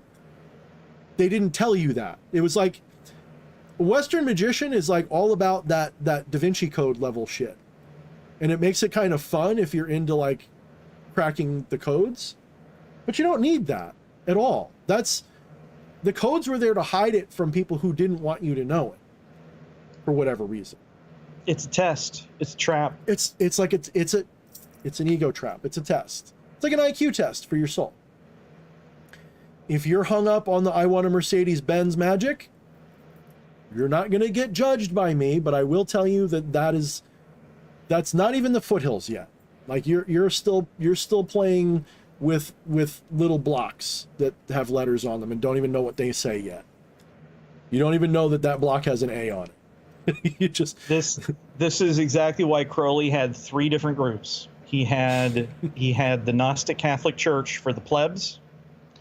He had the OTO for the guys who like to dress up in funny costumes and do Masonic rituals. And then he had the AA, which was for one-to-one, the people who might have a shot at actually getting it someday. Mm-hmm. And that's to be clear, Western occultism is in many ways. Foolish Fish said this. I like Foolish Fish as a there's people who know way more than me about these subjects. I like to watch them. And Foolish Fish pointed out very clearly that Western ceremonial magic is just Tantra with an overlay of Western culture. A little bit different, yes, there's definitely differences in approach, but it's basically the same stuff, just with Western astrology and Western, instead of sidereal, it uses tropical. Instead of the Hindu, pantheons or pantheon, it uses Western pantheons of different sorts. And interestingly enough, they do align so well that it's pretty obvious that once upon a time they shared something in common that then diverged and then reseeded with each other again with cultural exchange over. Think of it like this. There was a mother culture somewhere in antiquity, Atlantis, or this is where the Theosophists come in, and they go, oh, well, we had Lemuria and Atlantis and, these different, 7 different civilizations, and we're 4 or 5 on I think we're 5, right? I think we're the fifth one. There's 2 more to go or something like that. Or we're moving into the 5th one. I don't remember. And these different cultures, serve as the origin, and they're kind of like haphazardly talking about like the Proto-Indo-Europeans would be like, maybe the Lemurians or the Atlanteans or something sort of. So there was a seed, a primordial culture there. And I do agree, like with Theosophists, when they say that human civilization's way older than we have any written knowledge of. I think that it's absurd to think that humanity's been around in its current biological state for how many millions of years and only figured out how to put 2 logs together and make a house, 12,000 years ago or so. I think that's absurd.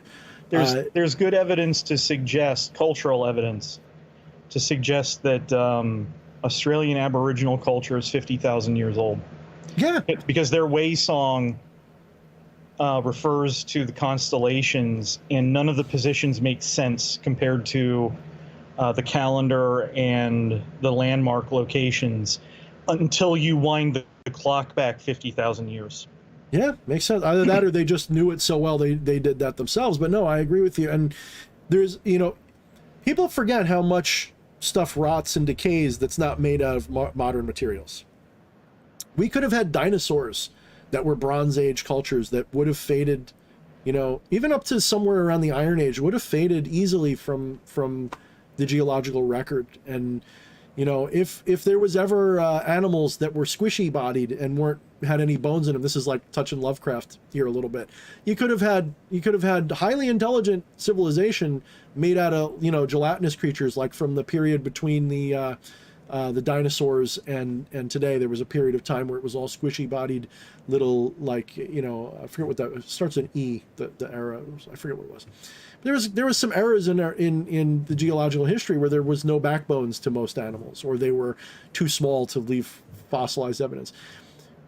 That's just sort of an aside for saying that we could have cultures, human cultures, that had, Bronze Age, Iron Age even technology, maybe even early industrial level technology that just didn't impact the environment as heavily as we would have noticed, that existed, that would just rotted away, rusted away, disappeared, and just wasn't preserved. Yes, it stretches the imagination more when you go to Iron and Industrial Age, but certainly Bronze Age, certainly. could have existed for a million fucking years, and because it was sporadic or, you know, whatever was. Think of it this way: whenever a culture, like if we're talking about ancient mankind going back hundreds of thousands of years, for example, perhaps, let's go back 100,000 years. You've got a city state comes together, and they develop, you know, Bronze Age level technology. And then something happens, a plague happens, or an ice age comes along, or something like that. And they have to, you know, they die off. Well, the little satellite towns and villages and stuff will encounter that. And what are they going to do? Well, probably they're going to be scared shitless, for one thing. Everybody died here like it's a plague. I don't want to live here, but you know what? They had raw materials I want. They had finished goods that I want. They had tools that I can use. They're going to grab those up, and they're going to use them and repurpose them. We see this like with the Aztecs. You know, what was left of the Aztecs? Just their stone structures, not much of their technology, really, I guess. I'm sure there was, but people came, stripped it, and ran away. I think you're thinking of the Incas or the Mayas, maybe, one of those. Maybe it was the Incas. Well, yeah, because the Aztecs were still around when the Conquistador showed up. You're right. I got it. Yes, you're correct. I'm mistaken. Thank you. Egypt's another potential example. When we're talking about the First Kingdom or whatever, the old Egyptian history, you know, there's evidence for there being like someone else came along and started to build on top of this ancient thing and change things. So we have to realize, like, even the stuff that was still there was the grave robbers took almost everything. The fact that we found things in the 20s or whatever, we got really lucky with that.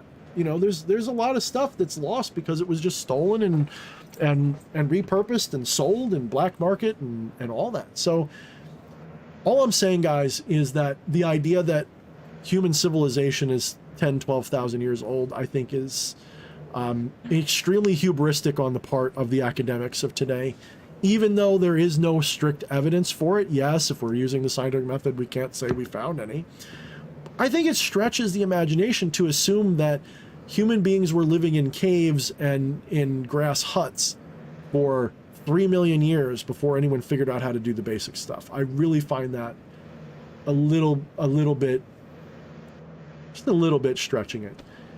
I would say at least 100,000 years ago. I will say that there is one sure thing in all of magic, and that is if anyone, and I mean anyone, comes to you and says something is ancient Egyptian, it is neither ancient nor Egyptian. It is Greek and it is classical. Very good point. It's from the time of Cleopatra. It's not from the time of you know, Tutankhamun. Damn good point. That's a really good point, because we forgot, like, yeah, the Egyptians and the Greeks, they definitely had an innie outie moment there for a little while. Well, I mean, in classical studies, they're called the Greco-Egyptians. Yep. Because they Alexander the Great conquered all that shit and then couldn't figure out who to leave it to, so it split up into 4 separate kingdoms. Very true. And you know, you can get lost in some of this stuff, because one of the things that happens is because so much of the truth has been diluted and dispersed, there is something to this idea that if you go back far enough, you hit like the true religion, so to speak, the true, like, you know, the before time true. There is that, you know, there is something to the ancient knowledge that has been lost. But that doesn't mean that that's the only way to do things or the best. I think the truth is very simple and everybody sees it. We look through the truth to see the illusion that we see. If you can look behind this illusion, you see the truth. When people say, like, you have to look behind the illusion to see the truth, they think you mean you got to look under the surface of this thing and then you'll see it. No. It really means you got to look back here, back there. You got to look behind your experience. You have to look behind what you're experiencing. You have to look at consciousness to see it. And once you've done that, you kind of don't need all this other stuff. All this other stuff just becomes just a way to integrate it, and it becomes fun. And I'm kind of losing my train of thought here, but so let's get some questions, some more specific questions, and we'll go for, what time is it? We'll go a little bit longer. What time is it? How long have we been at this bitch? A couple hours. Couple hours? Yeah, it's midnight. Is it? All right. So we'll go for like another solid half hour, and we'll see where we go from there. So whatever other questions or comments you want us to respond to, let's do it. We'll do that. Especially if you got something that goes for Eddie's, you know, interests. You know, he has, shall we say, he's a veritable receptacle, not dispensary even, for a lot of crap that I don't know. So he's a font of bullshit. He's a font of bullshit, and if he doesn't know it, he knows how to say he does. He does a good job with that.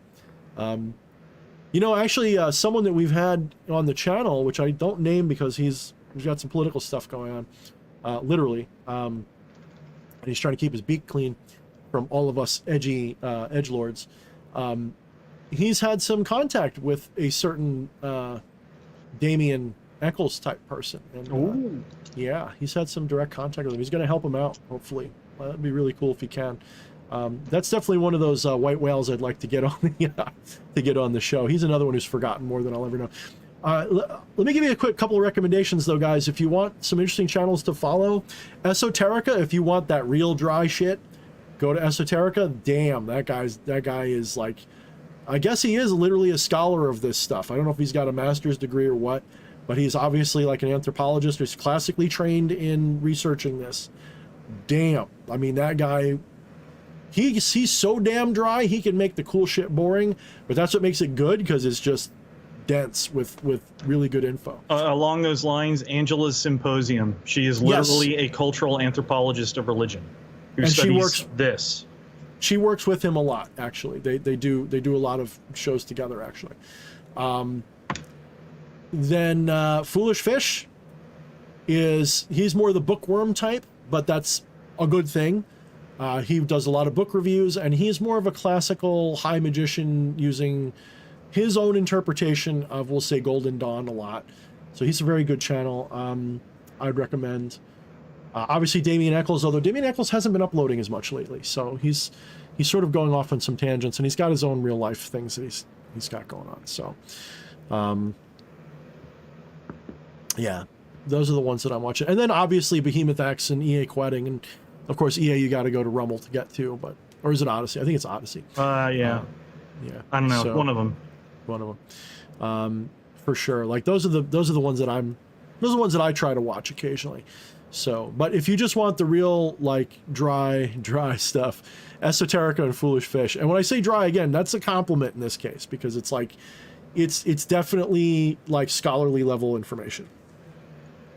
And Lamia definitely knows her way around. She is an anthropologist by training. I didn't know that. Yeah. Well, forensic. Oh, well, she's the kind of person who can, like, go to a murder scene and tell you who died there just from the bones. See, I just like lick the bone and like I let its energies. No, I'm just kidding. That is literally how anthropologists still figure out if something is a rock or a bone. They lick it. The taste, yeah. Well, a bone will stick to your tongue because it's. Will it? Yeah. Oh, interesting. Right. Whereas a fossil's a rock. Right. Yep. Atropa reminded me. Thank you, Atropa. I forgot, and I shouldn't, because Travis Magus is another white whale I'd like to get on this channel at some point. I don't know. He's got his own thing he's doing though. He's you know, I have a lot of respect for Travis Magus though. I'm not saying every last thing he does I agree with, but I could hang out with that guy. Like I think he is very, very, he's not just knowledgeable, he's achieved, right? He's looked behind. He has done it. He's not just a bookworm who knows how to recite it. He has done it, and that's why I like him a lot. I highly recommend Travis. I really, really do. For sure. I guess, you know, the niche that I fill is the seat of the pants niche. Like I'm the biker gang version of all of this stuff. Well, that's more like EA. EA's the biker. I'm the lazy beach bum version of all of this. I'm the you see that wave, man? There are no waves. It's all the ocean, bro. Here, take this sand and make a circle and stand in it, and you're God, man. And yeah, it works for some people, I guess. I'm the dude who, when you set off on the left-hand path, you eventually arrive at a graveyard, and some half-naked crazy guy drops out of a tree and starts throwing rocks at you. That's me. I've never known you. No, yeah, that doesn't fit. I think that's what you want to be. I think that's what you want to project. I think you're somewhere between foolish fish and me. I think that's what you are. I'm the guy. I'm the guy from Conan.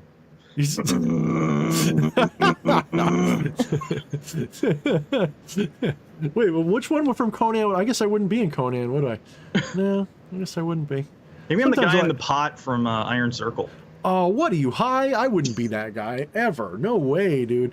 I'm definitely the flute dude from that, man. If I'm anybody, I'm the flute dude.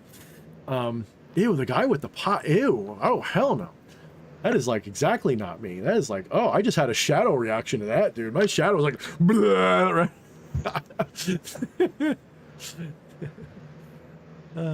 Fuck-a-doodle-doo. Grail of the Serpent. Grail of the Serpent. Grail of the Serpent. Grail of the Serpent. Oh, Grail of the Serpent. Is that who I think that is? That's Frank White? Is that who that is?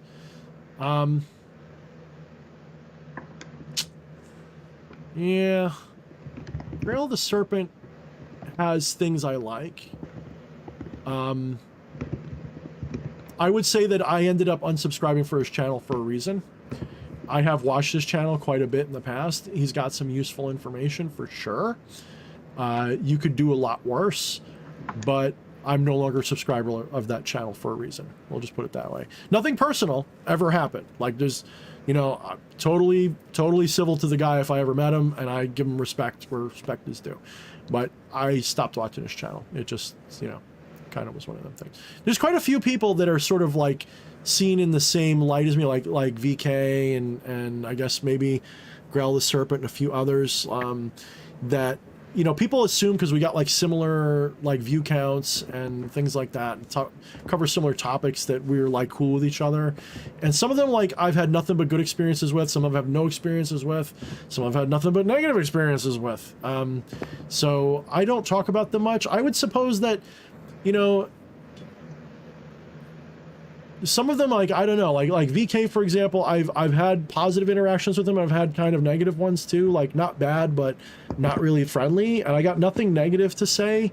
Although I think it would be interesting to get him on a stream at some point to, like, you know, see if we did have anything in common. But I don't know, maybe I'll hit him up with that idea at some point. You know, that'd be a possibility. But I'm still subscribed to VK, you know, especially after he got wrongfully, well, I think wrongfully, you know, shut down a long time ago. You know, I'm glad to see that he came back from that, because that was really an unfair thing that happened to him. So I definitely sympathize with him. But, you know, VK, like, I'll have to see. Maybe he would be interested in doing a live stream at some point so I could pick his brain. He sees things different from me, that's all. It's not a negative. Like, when I'm saying, like, I don't watch their channel or something, it's not necessarily a negative review. It's just that doesn't serve me anymore. It's like, you know, if I'm not into jazz, would I watch a jazz channel? Right? That's kind of like what I'm trying to put it. Like, if you're a metalhead, you're going to watch a jazz channel. Does that mean you don't like jazz, or that you think that, you know, Louis Armstrong sucks? No, it's just, it doesn't do it for me. And I guess that's how I would put it. I would have to say about VK and the whole broader VK verse is that I like what he's doing. I respect what he's doing. I like how he's doing it. It's not what I do. Yeah. Like, we're both working with the cliff off, but we're going about it in completely different ways. Yeah, I think so. And, you know, he's a strong personality. I'm a strong personality. That doesn't always work out well in a conversation, although sometimes it does. You know, you gotta have chemistry with people. So I don't know. I'm gonna say that if he's interested, I would be interested too. Like, you know, totally like that. But I don't know if I would. I don't know if I would reach out though. And from a practical perspective, definitely Jen Vatsa.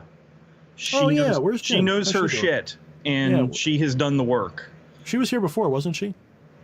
She's been on the channel a couple of times. No, I mean, I haven't. I thought I saw her in the chat, and I forgot to say hi. Oh no, I haven't seen her. You didn't? In the chat tonight. Yeah. And she's running a really big sale. Buy her shit. she's going through stuff too. She needs you guys' support. So, definitely look her up. Belladonna's Botanicals and I use her stuff. It works. Yeah, she does. That's my secret weapon. in ritual. You know, what's good about Gen is like she and I differ on certain political issues very strongly, but in that Gen X, like we can go along and get along, kind of like we can disagree and not hate each other over it, and that's rare these days. Like everyone's become so like oof. Wyatt had a special request. Whatever, it's fascist. Wyatt. Call me a fat motherfucker. I will come to your house and I will fascist all over you so that you feel so free that you can say whatever the fuck you want, man. Says the left libertarian with like a collection of Nazi marching tunes. Ooh, damn. Yeah, that's, well, you know, that's the thing, man. I never had a damn bit of fascism in me once. You know, let's not get into that, dude. I actually purposely said no poll tonight. I can feel, I felt a disturbance in the force. The quivering like in the Matrix when he flexes and the walls. The band hammer is coming. Yeah, no, it's. I will say I'm enjoying being vindicated, but not in a way that would make me happy. That's like when you're trying to. That's like when you're having sex with somebody. You're like, this condom's gonna break. You don't want to be right about that one, man. That's the one you don't want to be right about. Yep, I was right. The condom broke. So. Yeah, it's, and the thing is, I will say this much, it's still going to get so much worse before it gets better. You guys have no idea. And it will get better, though. I foresee fully that unless we make a left turn in the timeline somewhere, it's inevitably going to get so much better, you're going to puke how much better it's going to get. The problem is we've got to go through the equivalent of a Garrodi version of hell. Like, it's going to get real bad pretty soon. I don't know when, just soon. I mean, the stuff that I mean, bad. Okay. I'd say we passed 1968 levels of bad in this country a couple of years ago.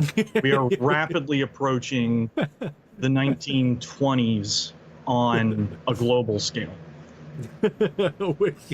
Yeah, I mean, yeah, and all that implies, and worse in some ways. I will say, though, that the bad guys' plan ain't working as they wanted it to, which means it's going to get more dangerous than if it was. Because if it was working the way they wanted it to, it'd be a slow-boiled death for the next 30, 40 years. Because it's not working, they got a knee-jerk every time you turn around, and it's got to get so much worse because of that. It's not a controlled demolition right now. It's this fucker's leaning over sideways and people are falling out the top. It's a nightmare scenario right now for that. So just buckle up, guys. Just buckle up. I'm not saying you're going to starve this year or next year. Get a little extra. Just get a little extra. Put a month or two away of beans and rice just in case. You probably won't need much of it, but just in case, to stave off the little bit of, especially if you're in a third world country or somewhere where there's shortages already, get your shit together. That's all I'm going to say. Get your shit together. When you see the energy crisis that's about to hit Europe in the next month, this winter, just telling you, some people from a historical perspective, I can safely say that poking Germany this hard right in the eye rarely turns out well. Dude, there's people poking bears and poking Germany. Like this is like, oh, yeah. This is all the wrong. Everything you could do wrong, they're trying to do wrong. The fact that it hasn't erupted yet tells me there's a lot of restraint on the part of pretty much everybody involved, actually, which is interesting. People are like, well, how can you say there's restraint? There's invasions going on. Yes, but it's actually pretty localized. I'm actually surprised they haven't drawn everybody into some kind of a big... No, I shouldn't say I'm surprised. I'm saying I would be surprised if I didn't know some of the things I know. The fact that it hasn't gone so much worse than it already is, there's something else going on, right? That's an indicator there's something more going on. If this was an organic conflict, the way they make it sound on the news and on TV and on the propaganda things, this would have erupted into World War III already months ago. It hasn't. Why? There's a reason for it, because there's restraint going on. And that means that there is something else that's the agenda. It's not just conquest like people would want you to think. There's a surgical attempt here going on, and it's having the effect that is desired. That's why it's not stopping. So try to keep your shit together, guys. Stay frosty. Don't be afraid, but be concerned. Be wary.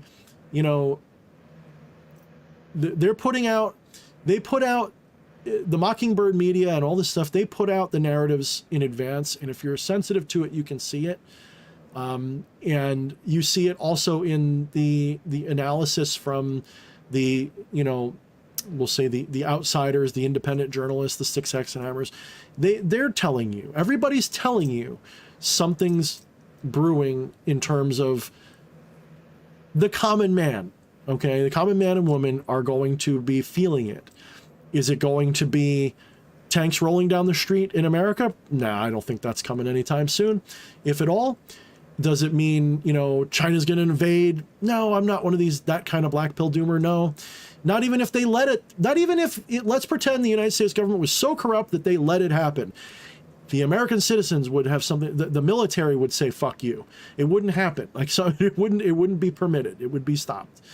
What I am talking about though, is like, look at the Netherlands, look at Ukraine, look at Germany, look at Sri Lanka, look at that stuff, and look at that kind of stuff escalating and expanding in other places. And look at your grocery store saying, yeah, you know, we don't have the seasonal stuff right now that you could, you know, like you won't be able to get strawberries at the time of year when strawberries aren't normally available. You won't get your mangoes. You won't get your avocados. You won't get the premium beef cuts that you're used to. You won't get, you know, anything that would normally be available out of season, you're not going to get for sure coming up. So what does that mean though? When that happens, that means everything else gets scarce too, because now people are supplementing and buying other stuff. So just get your shit together. That's all. You don't have to have a year's worth of food and 1,000 rounds of ammo and 20 different guns. Just a couple months and a little something just to make the boogeyman go away. That'll probably keep you. And get to know some Amish people. Get to know some Amish people. Absolutely. Unfortunately, I live in suburbia, and my shit at the fan plan is to outlast the first wave of idiots that didn't prepare, and then go to war with the people who prepared a little bit better to take their stuff and form roving gangs of, you know, Mad Max style smegma crazies. That's what I don't know if I want to be team smegma crazy or team witness me from the Fury Road group, but we'll see. Maybe I'll just join the weirdo kids in the desert with the airplane. They were pretty cool. I have a cyberpunk campaign that's set in Appalachia, and like the end of the world happens, and it doesn't affect anything going on in Appalachia in the slightest. It's like, we've been through this before, we'll do it again. Yeah, Twilight Sun's bringing up like hyperinflation. Absolutely. Will it go to the full extent of the death of the petrodollar? That I'm a 50-50 on. I think that is the plan, but not yet. And it's not, what they are doing isn't going as according to plan. So they still have too much tied up into the system to crash it yet. And they can't get it out fast enough. So what does that mean? They're trying to consolidate things. They're trying to shift economies off of fossil fuels and doing stupid shit to do it. And they're not doing it in an organic, nice way that would have just normally happened. They're trying to do things too quickly because something fucked them up. And now we just got to hang on, because the more that, it's kind of like that scene in Star Wars where Princess Leia says to, was it Moff Talking? What's his name? He says, you know, the more you squeeze, the more systems slip through your fingers. It's kind of what's happening. They're squeezing too hard. People see it. So, yes, Agenda 2030. Exactly. Yes. However, that's also sort of being, it's almost more like 2040 now, or 2035 now. Agenda 2030 has been offset quite a bit. So that's why they're rushing so hard. That's why people are figuring it out too fast. And even their own group of people are turning on them now. Their own little alliance of nations is saying, oh, you know what? We were with you, but it's not working. And we're going to go back to the old way of doing things. And that's what's going to happen.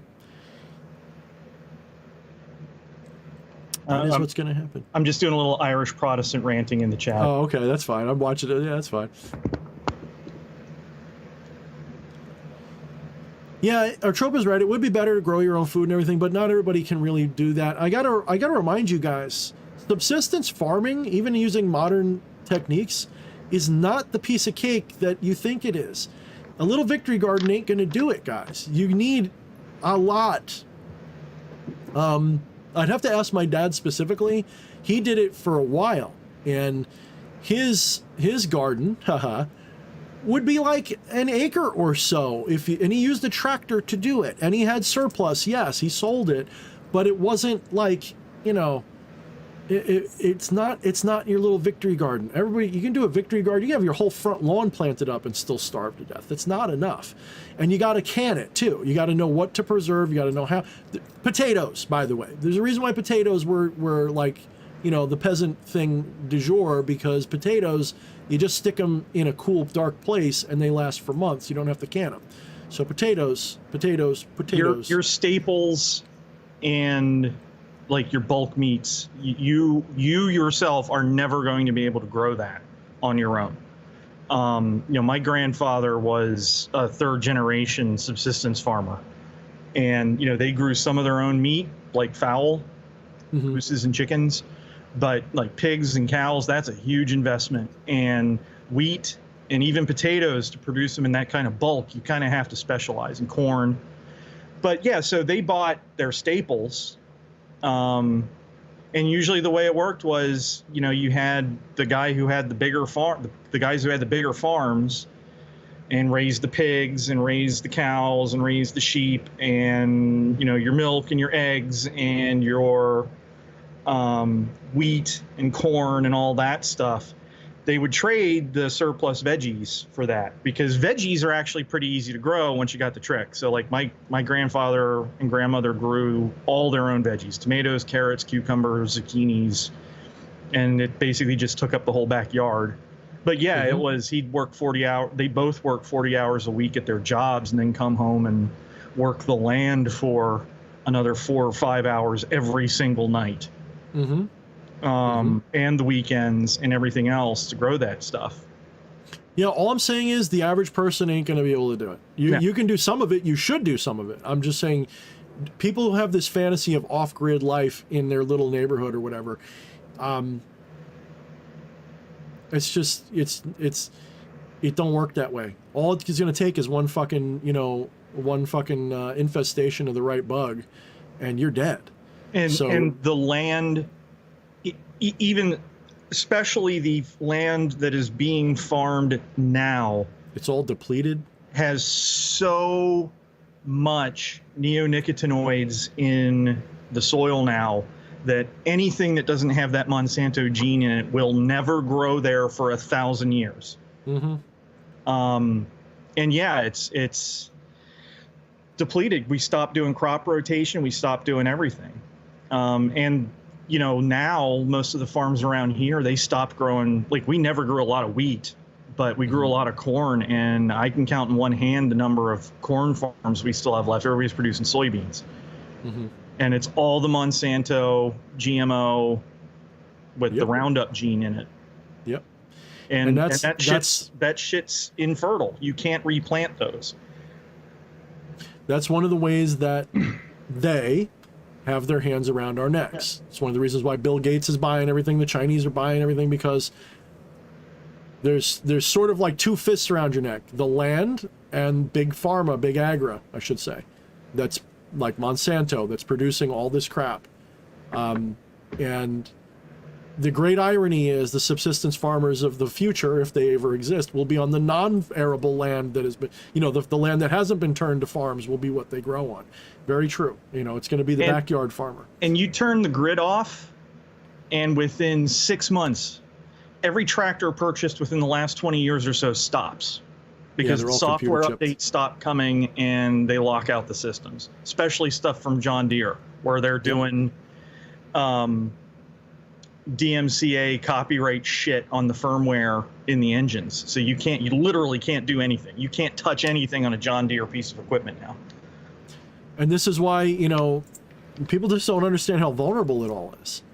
You know, the right actors decide to do the wrong thing, and you will have something you can't even imagine. You just talked about a blackout. You know how much more likely that is than like a nuclear war? Like people are like, oh, China's gonna invade, oh, Russia's gonna nuke us. All right, that's on a scale of 1 to 10, that's basically a 0 at this point. Call me again in 5 or 10 years, but right now, as bad as it looks, that's basically about a 0. No one's stupid enough to go, we're gonna nuke you over this. Not right now, not the way it is right this minute. It could change. We have almost completely blacked out the entire NJP. So that's New York, New Jersey, and Pennsylvania grid, like at least 3 times in my adult lifetime. And I cannot even begin to explain in the amount of time that we have left how hard it would be to restart that grid if it goes completely black. Yeah, once that cascade failure happens, we had that one blackout back in the 90s or whatever. It took a day or two, but that was the whole Eastern Seaboard went out. And yeah, that was 1/3 of the NJP. That was basically just New Jersey went down, just New Jersey, and it took. And that's assuming that when the failure occurs, that no mechanical failures occur and you actually start losing turbines. Because if you start losing turbines, forget it.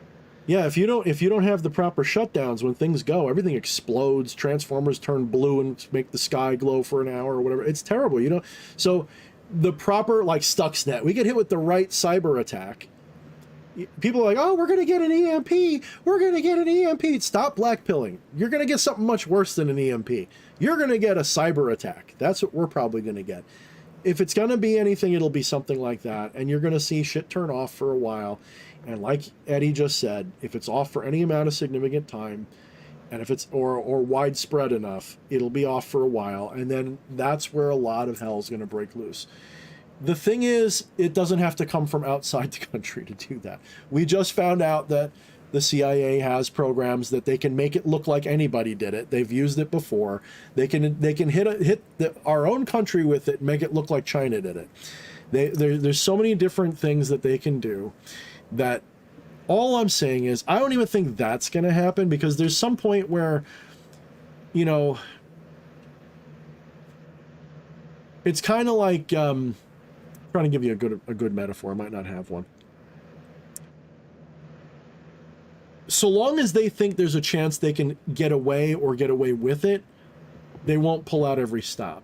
If they think that they're going to die, though, if they think they're going to get caught and all sent to jail and everything, they might do the unthinkable, because they don't care about you and me. It's kind of like when you have somebody robbing your house. If you give them a chance to surrender, they might. If you just start shooting at them, they're going to shoot back, right? So let's just see what happens. I don't think it's going to be that bad. I'm thinking, when I'm saying it's going to be bad, I'm not saying a 10 out of 10. I'm saying for most of us living in the Western hemisphere of this world with a little suburban life, even if you're a little poor, you have it better than a lot of people, and you're going to have it in a way you're not accustomed. I predict. I don't know how bad it'll be. I think that there's going to be a week or two where all of us are glued to the news. Even the news we don't trust. We're all going to be glued to it. That's what whatever it is, that's what it's going to be. It's going to be a little surreal. I don't know what it's going to be. I don't know if it's going to be, you know, lockdowns because of a plague, or lockdowns because of an assassination, or lockdowns because a cyber attack, or a dirty bomb. See, if we're talking about dirty bombs, I can see that happen. I don't see like a full blast nuke, no, but a dirty bomb I could see. Is it gonna, you know, is it gonna be something like, yeah, something like, is it gonna be like an invasion or something? No, not a formal one, nothing like that. But it's gonna keep us up at night for a little while. I don't know when, I don't know, and I hope I'm wrong. If I'm wrong about this, I'll be celebrating it instead of like, it won't be an I told you so moment from people who doubt me. I will say, please, thank you. I am glad I was wrong about that. It just meant that I prepared. That's all it meant, and there's no being. You can't go wrong with being prepared, ever.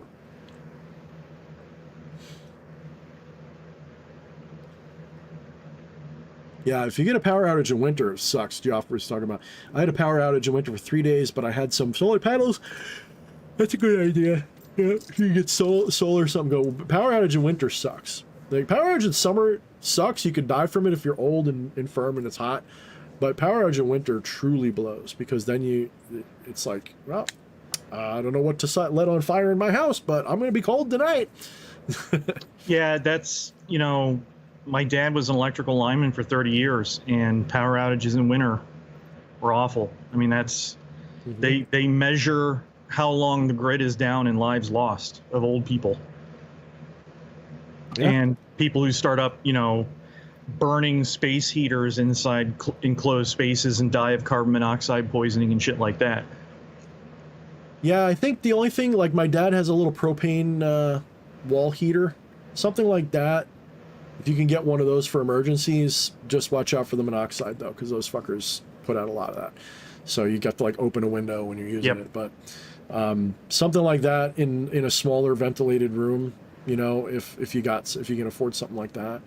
That's what my dad has, and he just lives on the damn thing in the winter. It just takes one propane tank. He has to fill it up every couple of weeks or a month or every once in a while.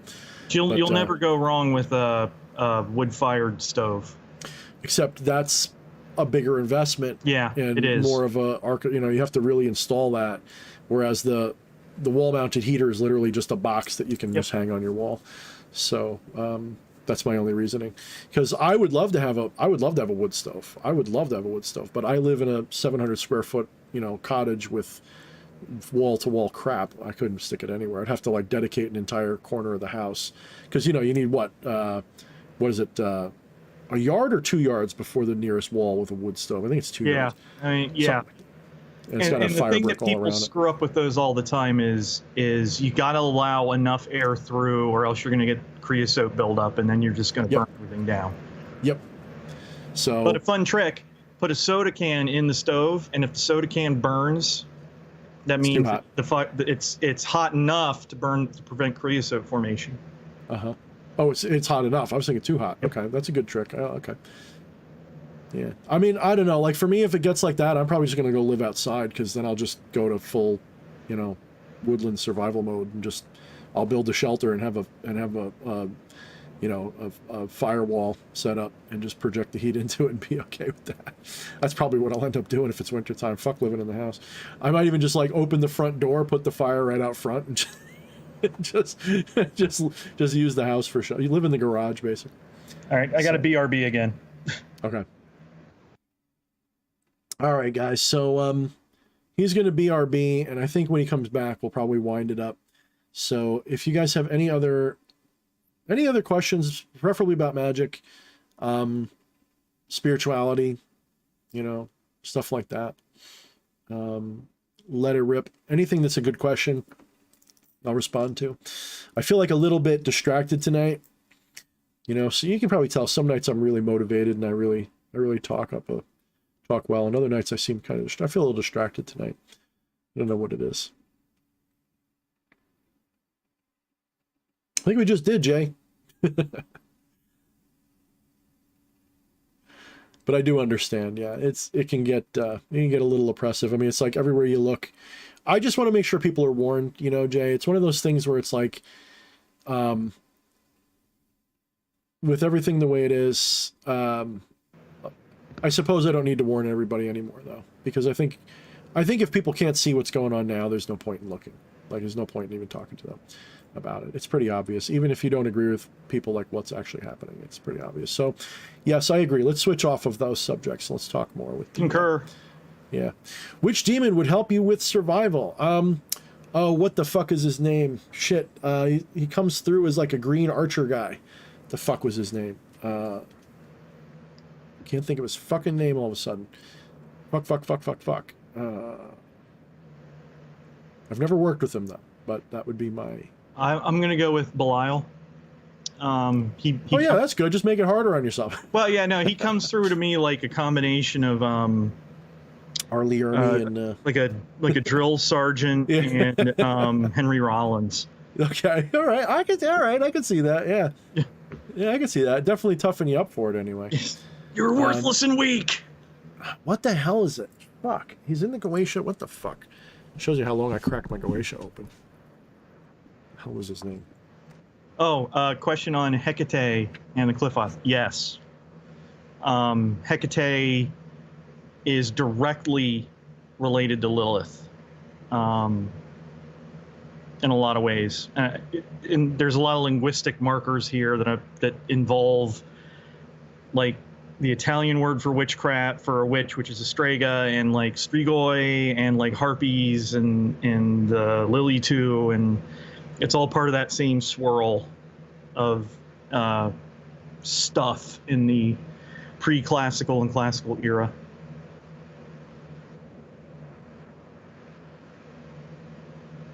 What the fuck name is this motherfucker?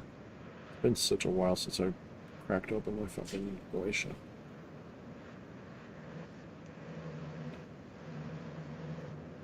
Never worked with him, but I've talked to somebody who did and got him all into hunting and all that stuff.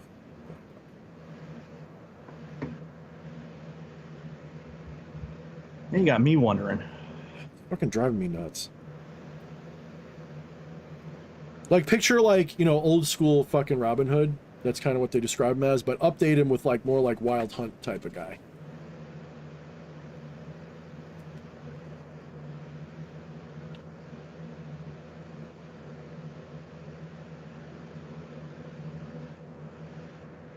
Fuck. It's gonna drive me crazy.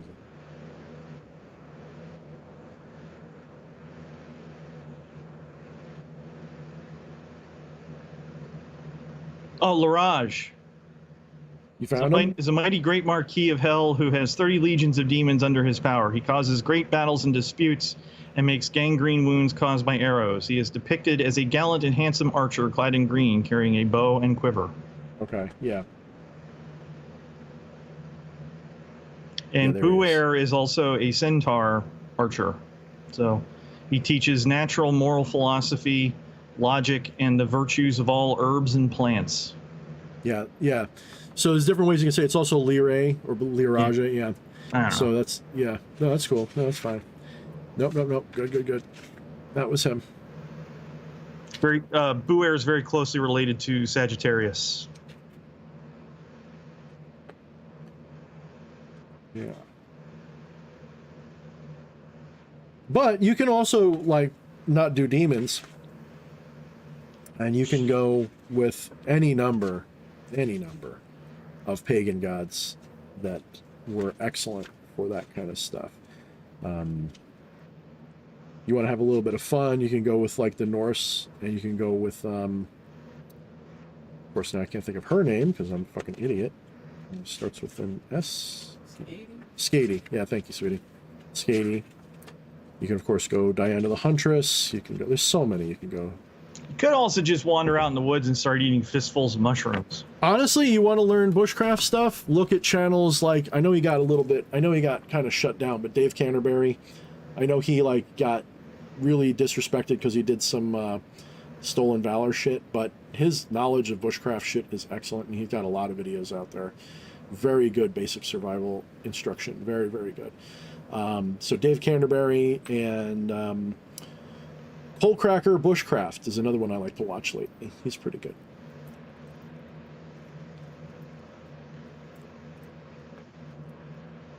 Let's see. I wish people were putting questions in all caps because I have to, like, end up reading everything. Oh, Did I miss any questions? Why do some teach that the Qliphoth dislike or even hate humans? I wouldn't describe it as they hate us so much as be prepared to experience some pretty intense emotions. Hate being among them. Especially if you're the kind of person who is raised like I was, that hate is always negative. Mm-hmm. Part of doing the work of the, all right, I got to give the whole explanation now. So it's not that there's two trees, and it's not even that there's one tree with two sides, right? There's a tree of knowledge, which is complete, and a tree of life, which is incomplete. Okay? The tree of life is a forgery. The tree of knowledge is complete. And what that means is that it contains the light and the dark, the good and the bad, the chaotic and the orderly. And one of the ways to approach working with the Qliphoth is as you have to go through the ordeal of the darkness and the chaos and the shadow work before you can receive the light of the gnosis, right? This is represented most easily with tarot cards, which all the tarot cards are correspond with different pieces of the tree, that you sort of have to experience the inverted meaning of the card before you can experience the upright version of the card. And part of that is, even then, classifying it as an ordeal that leads to gnosis is still a little too moralistically dual, right? They're both the same experience. You have to learn how to rehabilitate hate and lust and greed and all of these other things that we've been taught are wrong. You have to confront them. You have to reintegrate them.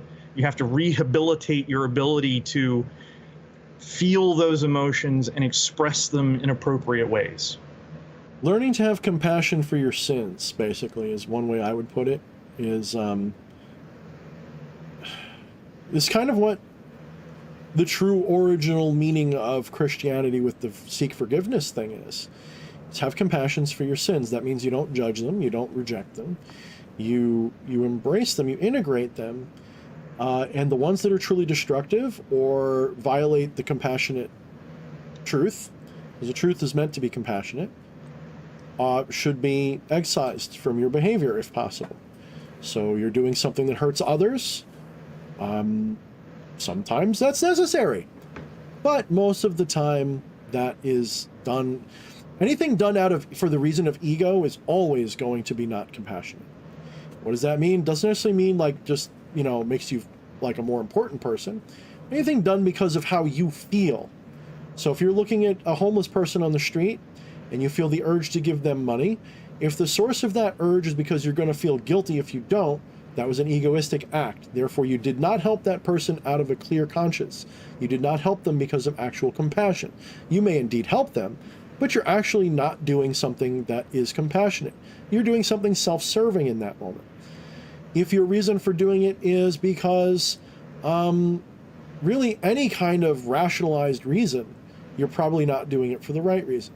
The only correct time to give money to that homeless person is when it's a spontaneous, I care about you, here's some money.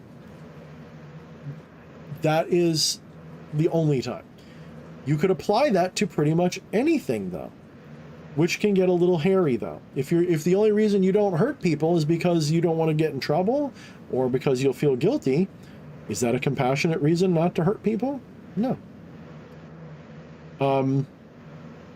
So this is where you get in a lot of trouble, but that's what the cliff off is for. And this is what a lot of the shadow work is for, because you're supposed to ask these hard-ass questions. You're supposed to really examine your actions. Why do you do anything? Why do I do this show? Well, to be honest, because it's fun. It's sort of become like a habit, and it's sort of become an obligation. I make $15-20. I used to make a lot more, but I make a couple dollars, and it keeps me busy. Some of it's for greedy reasons, some of it's for selfless reasons. And if I denied the greedy reasons and said it was only for these good reasons, then I didn't do the shadow work. I'm trying to pretend that it's all these noble, wonderful reasons. So you do have to experience greed before you can experience how to be free of greed. You do have to experience hate before you can actually understand compassion. I completely concur with that approach to some degree. So someone had asked a question before. We got a super chat with, I think that was the question. We missed it before, but CJ Anger is asking, what is a good source to learn Kabbalah, Kabbalistic magic? All right, I'm going to give you 4 books. Okay. The first 2 are both by Lon Milo Duquette. They are Chicken Kabbalah and Son of Chicken Kabbalah. Trust me on this one. Then when you're done with, so Chicken Kabbalah is going to give you a lot of the theory, very straightforward, very easy, very funny, because it's Lon Milo Duquette. Son of Chicken Kabbalah deals more with the practical magic side of it. Then after that, John Michael Greer's Paths of Wisdom. And then finally, If you want to get the Clefothic side, Temple of Ascending Flame did a compendium called Tree of Qlipoth, and then pretty much read anything and everything that Bill Duvendak and Asenath Mason wrote. So the other question that was postulated was, DH, what about Apollo for another possible Lucifer connection? No, not in my book. Apollo, yes, I get why people would, but Apollo, you know, talking about the sun, right? So you're talking about the planetary entity of the sun. Those always are... The sun is, in the way I look at things, is metaphor for demiurge. You know, when you're talking about demiurge, you're talking about, you know, the flaming head with, you know, the flaming lion head on the serpent's body. You're talking about, you know, this big bright thing in the middle that everything revolves around. That's sort of like the heart and soul. I get why people would call it the divine and it's the good guy and blah blah blah blah. It's just in my metaphysical view. I don't treat the sun as Lucifer now. To me, Lucifer will always be associated with the morning and falling star at night. It will always be the first and last star. And of course, you know, it's Phosphorus and Horus, right? That means Venus to me. It'll always be the Venus star. Does that mean that you can't do it that way? Of course you can. You know, the sun is this bright shining thing that illuminates everything. But if we're going to do it where the sun isn't a bad, I'm not saying Demiurge isn't necessarily a bad guy, by the way, just to be clear. Some traditions say he's bad. I don't necessarily think that. What I'm going for here is that Lucifer, being Venus, is the light bringer. So it's like the herald of illumination. So that's going to always be Venus.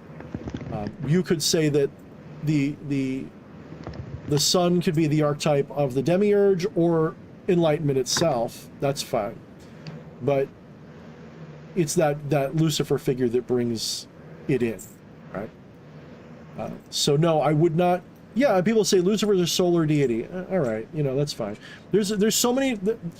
What I don't want you to do is get so hung up on what other people say it is that you get into this superstitious theistic way of thinking about it, where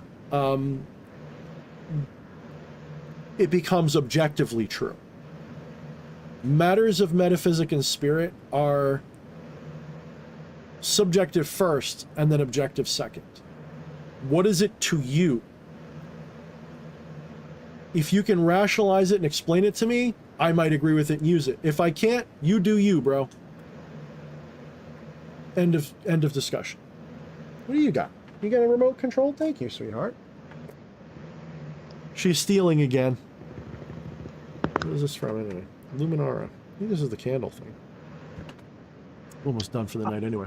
I would say Apollo's definitely in the bucket, but he's a little too Boy Scout.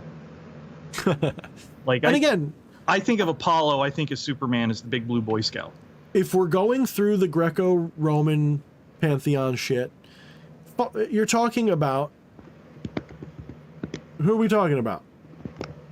Which myth are we talking about when we're talking about Lucifer?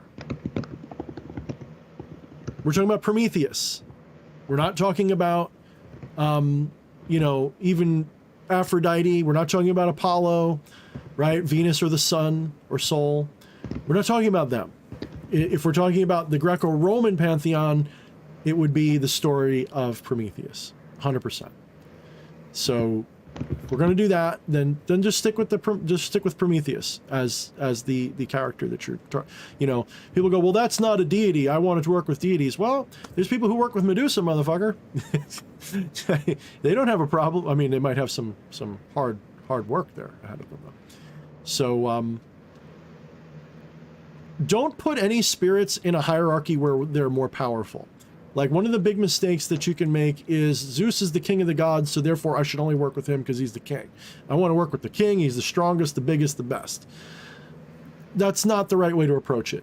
Yeah, you know, people say, well, Zeus can kill any other god. Okay, well, he was still scared shitless of Nyx. I don't know if you know this, but Zeus was scared shitless of Nyx, okay? He did not fuck with Nyx. And nobody fucked with Nyx's mom, Chaos. Ever. Right. Well, yeah, Chaos was both an impersonal and personified deity, right? Ko. Really, Khaos. It's Ko, and it means gap. It means abyss. It means void. It means Brahman. It means oblivion. It means all of those beautiful words that I'm constantly spewing at you as the nature of the divine. Chaos and the soul are one. Brahman and Atman are one. Okay? Oblivion and divine are one. They are the same. Opinions on draconic magic, based in fiction or legit practice. Can it be both? Both. Why can't it be both? Right. I think it can be both. The dragon is an ancient mythology, and it represents something that is archetypal. So there's your legit part. The dragons that are often depicted are fictional. So why not both? I don't see any reason why it has. To be brutally honest with you, everything we do is both. Everything that I've been talking about tonight, I don't care whether you're a Christian, I don't care if you're a Buddhist, I don't care if you are a pagan. You are practicing a combination of legit and fiction. And that is, I will go to my deathbed. The only difference between Apollo and Superman is the age of the comic book. I mean, I would say Heracles and Superman, but yeah. Why not both, right? Why not both? Well, Son of Superman. Heracles is interesting because everything we have of Heracles is after Alexander the Great literally burned down his temple and slaughtered all of his priests. Because they lived on a little island, and he was like, hey, why don't you let me come into your temple and worship Heracles? Because he wanted them to basically proclaim him as Heracles, you know, the avatar of Heracles, and they wouldn't do it. And, you know, they controlled the ferry, so they couldn't get across. Alexander the Great stopped his entire army as they built a causeway by just dumping stones in the bay until he built a causeway big enough to march his entire army to this tiny little island and slaughter everybody. But I mean, the dude did use elephants. Yeah. Right? Runyon talks about the ancient version of Heracles as his 12 labors are about the zodiac, and specifically the legend of Heracles is about, to the ancient Sumerians, the planets, the moving stars were kind of evil, right? Because they didn't hold their positions. They moved around. And Heracles, and they disappeared behind the hills and then came back up, right? So they went into the underworld and they came back up. So the labors of Heracles was to, all the way around the zodiac, go down into the underworld like with Cerberus and haul them up into the realm of the fixed stars. And that specifically the labors of Hercules were, because the ancient Greeks believed in reincarnation, but they believed you only reincarnated 12 times, right? Once in each sign of the zodiac, and then when you were done, if you learned everything you needed to learn, you got off the wheel. And that's what don't forget was. You had It was the map. It was their Kabbalah. It was the map to traverse the zodiac and then leave through the gate of Cancer out back into beyond the stars. I mean, I love it, and that's what we see in every single theurgical system is something like that, if not exactly that, just with their own, whatever astrology their culture used. We see very similar stuff, different ways of saying the same ideas, and it all ends up being, you know, psychotherapy for the soul in virtually every example. You know, I see it over and over and over again. It's always a way to integrate some part of yourself. Then you die at peace because you've integrated that thing. Look, everybody is born and goes through life, and we usually have a very small collection, if not only one significant thing that we struggle to integrate in our lifetime. That's not to say we don't have other little things that we have to integrate, but we usually have one thing that we struggle to integrate our whole life. Some issue that is different for us, that's specific to us as an individual. And yes, integrating all those other lesser ones are, of course, important, but that one is like the life work. That one big one is the life's work. And what it is, because it's usually a shadow, you don't usually know what it is.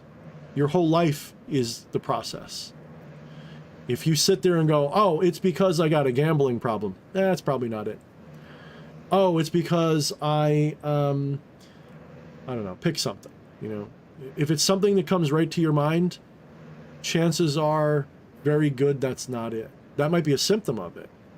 But so there's like the ultimate shadow you're trying to integrate, and it's usually got one source that manifests all kinds of ways in you. Maybe it's insecurity. You got an insecurity problem, and so you're out there, you know, trying to either hide from people or become a spotlight person, something like that. And that makes a whole bunch of little lesser shadows surrounding that. You feel shame about this. You know, you're obsessed with whatever. All these other little shadows are a thing that comes out of it. So my dog is being so bad. Vienna! Hey, don't eat that. Oh my goodness. Hey honey, you still awake? Nope. I think she went to bed on me, leaving me with the dog alone. Yeah, I'm doing a live stream. She got this. She got the vacuum attachment. I think we lost this. I think. Thank you, sweetheart. Vacuums are the eternal enemy of all dachshunds. She doesn't mind it at all. No, I know what you're saying. Dogs usually are. Come here. What are you doing? Want me to throw it? Well, I'm not throwing you this thing. Why don't you get a toy that I can play with you with? Didn't we have this adventure last night? Why don't you get a toy? Yeah, that's it. Get a toy. Good. Get a toy. Can I have it? Let me have it. No. Bring me the toy. Get the toy. Go ahead. I'll wait. I'm not going to do nothing. Get the toy. Go get the toy. She put her mouth in the toy, then I said, get the toy, and she, like, immediately drops it. Go on. Go get the toy. I know. Go get the toy. I know. She's going to bark in a second. Go get the toy. What? I know. Dachshunds like to talk back. Oh, yeah.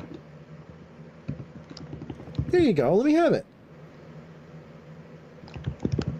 Oh, now she's going to go get in a suit. Well, I'll probably have to go in a minute anyway. Yeah. So, people talking about old school skinny puppy. I was never big into skinny puppy. I don't know why. All my gothy friends are like, skinny puppy, skinny puppy. I'm like, yeah, I guess. My favorite old time goth joke is still from the IT crowd with Richmond. It's not a literal cradle of filth. That would be horrible. Yeah, Cradle of Filth is alright. Christian Death, The Wake, actually. You want to talk about obscure. I don't think many people listen to The Wake. I used to love The Wake. The Wake was like my favorite back in the day. They had like that perfect mix of like Sisters of Mercy and like typo negative kind of something going on. Like I liked The Wake. They were cool.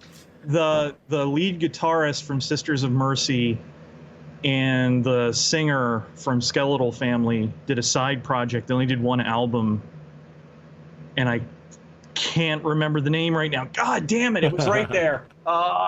It's good if you can find what it was.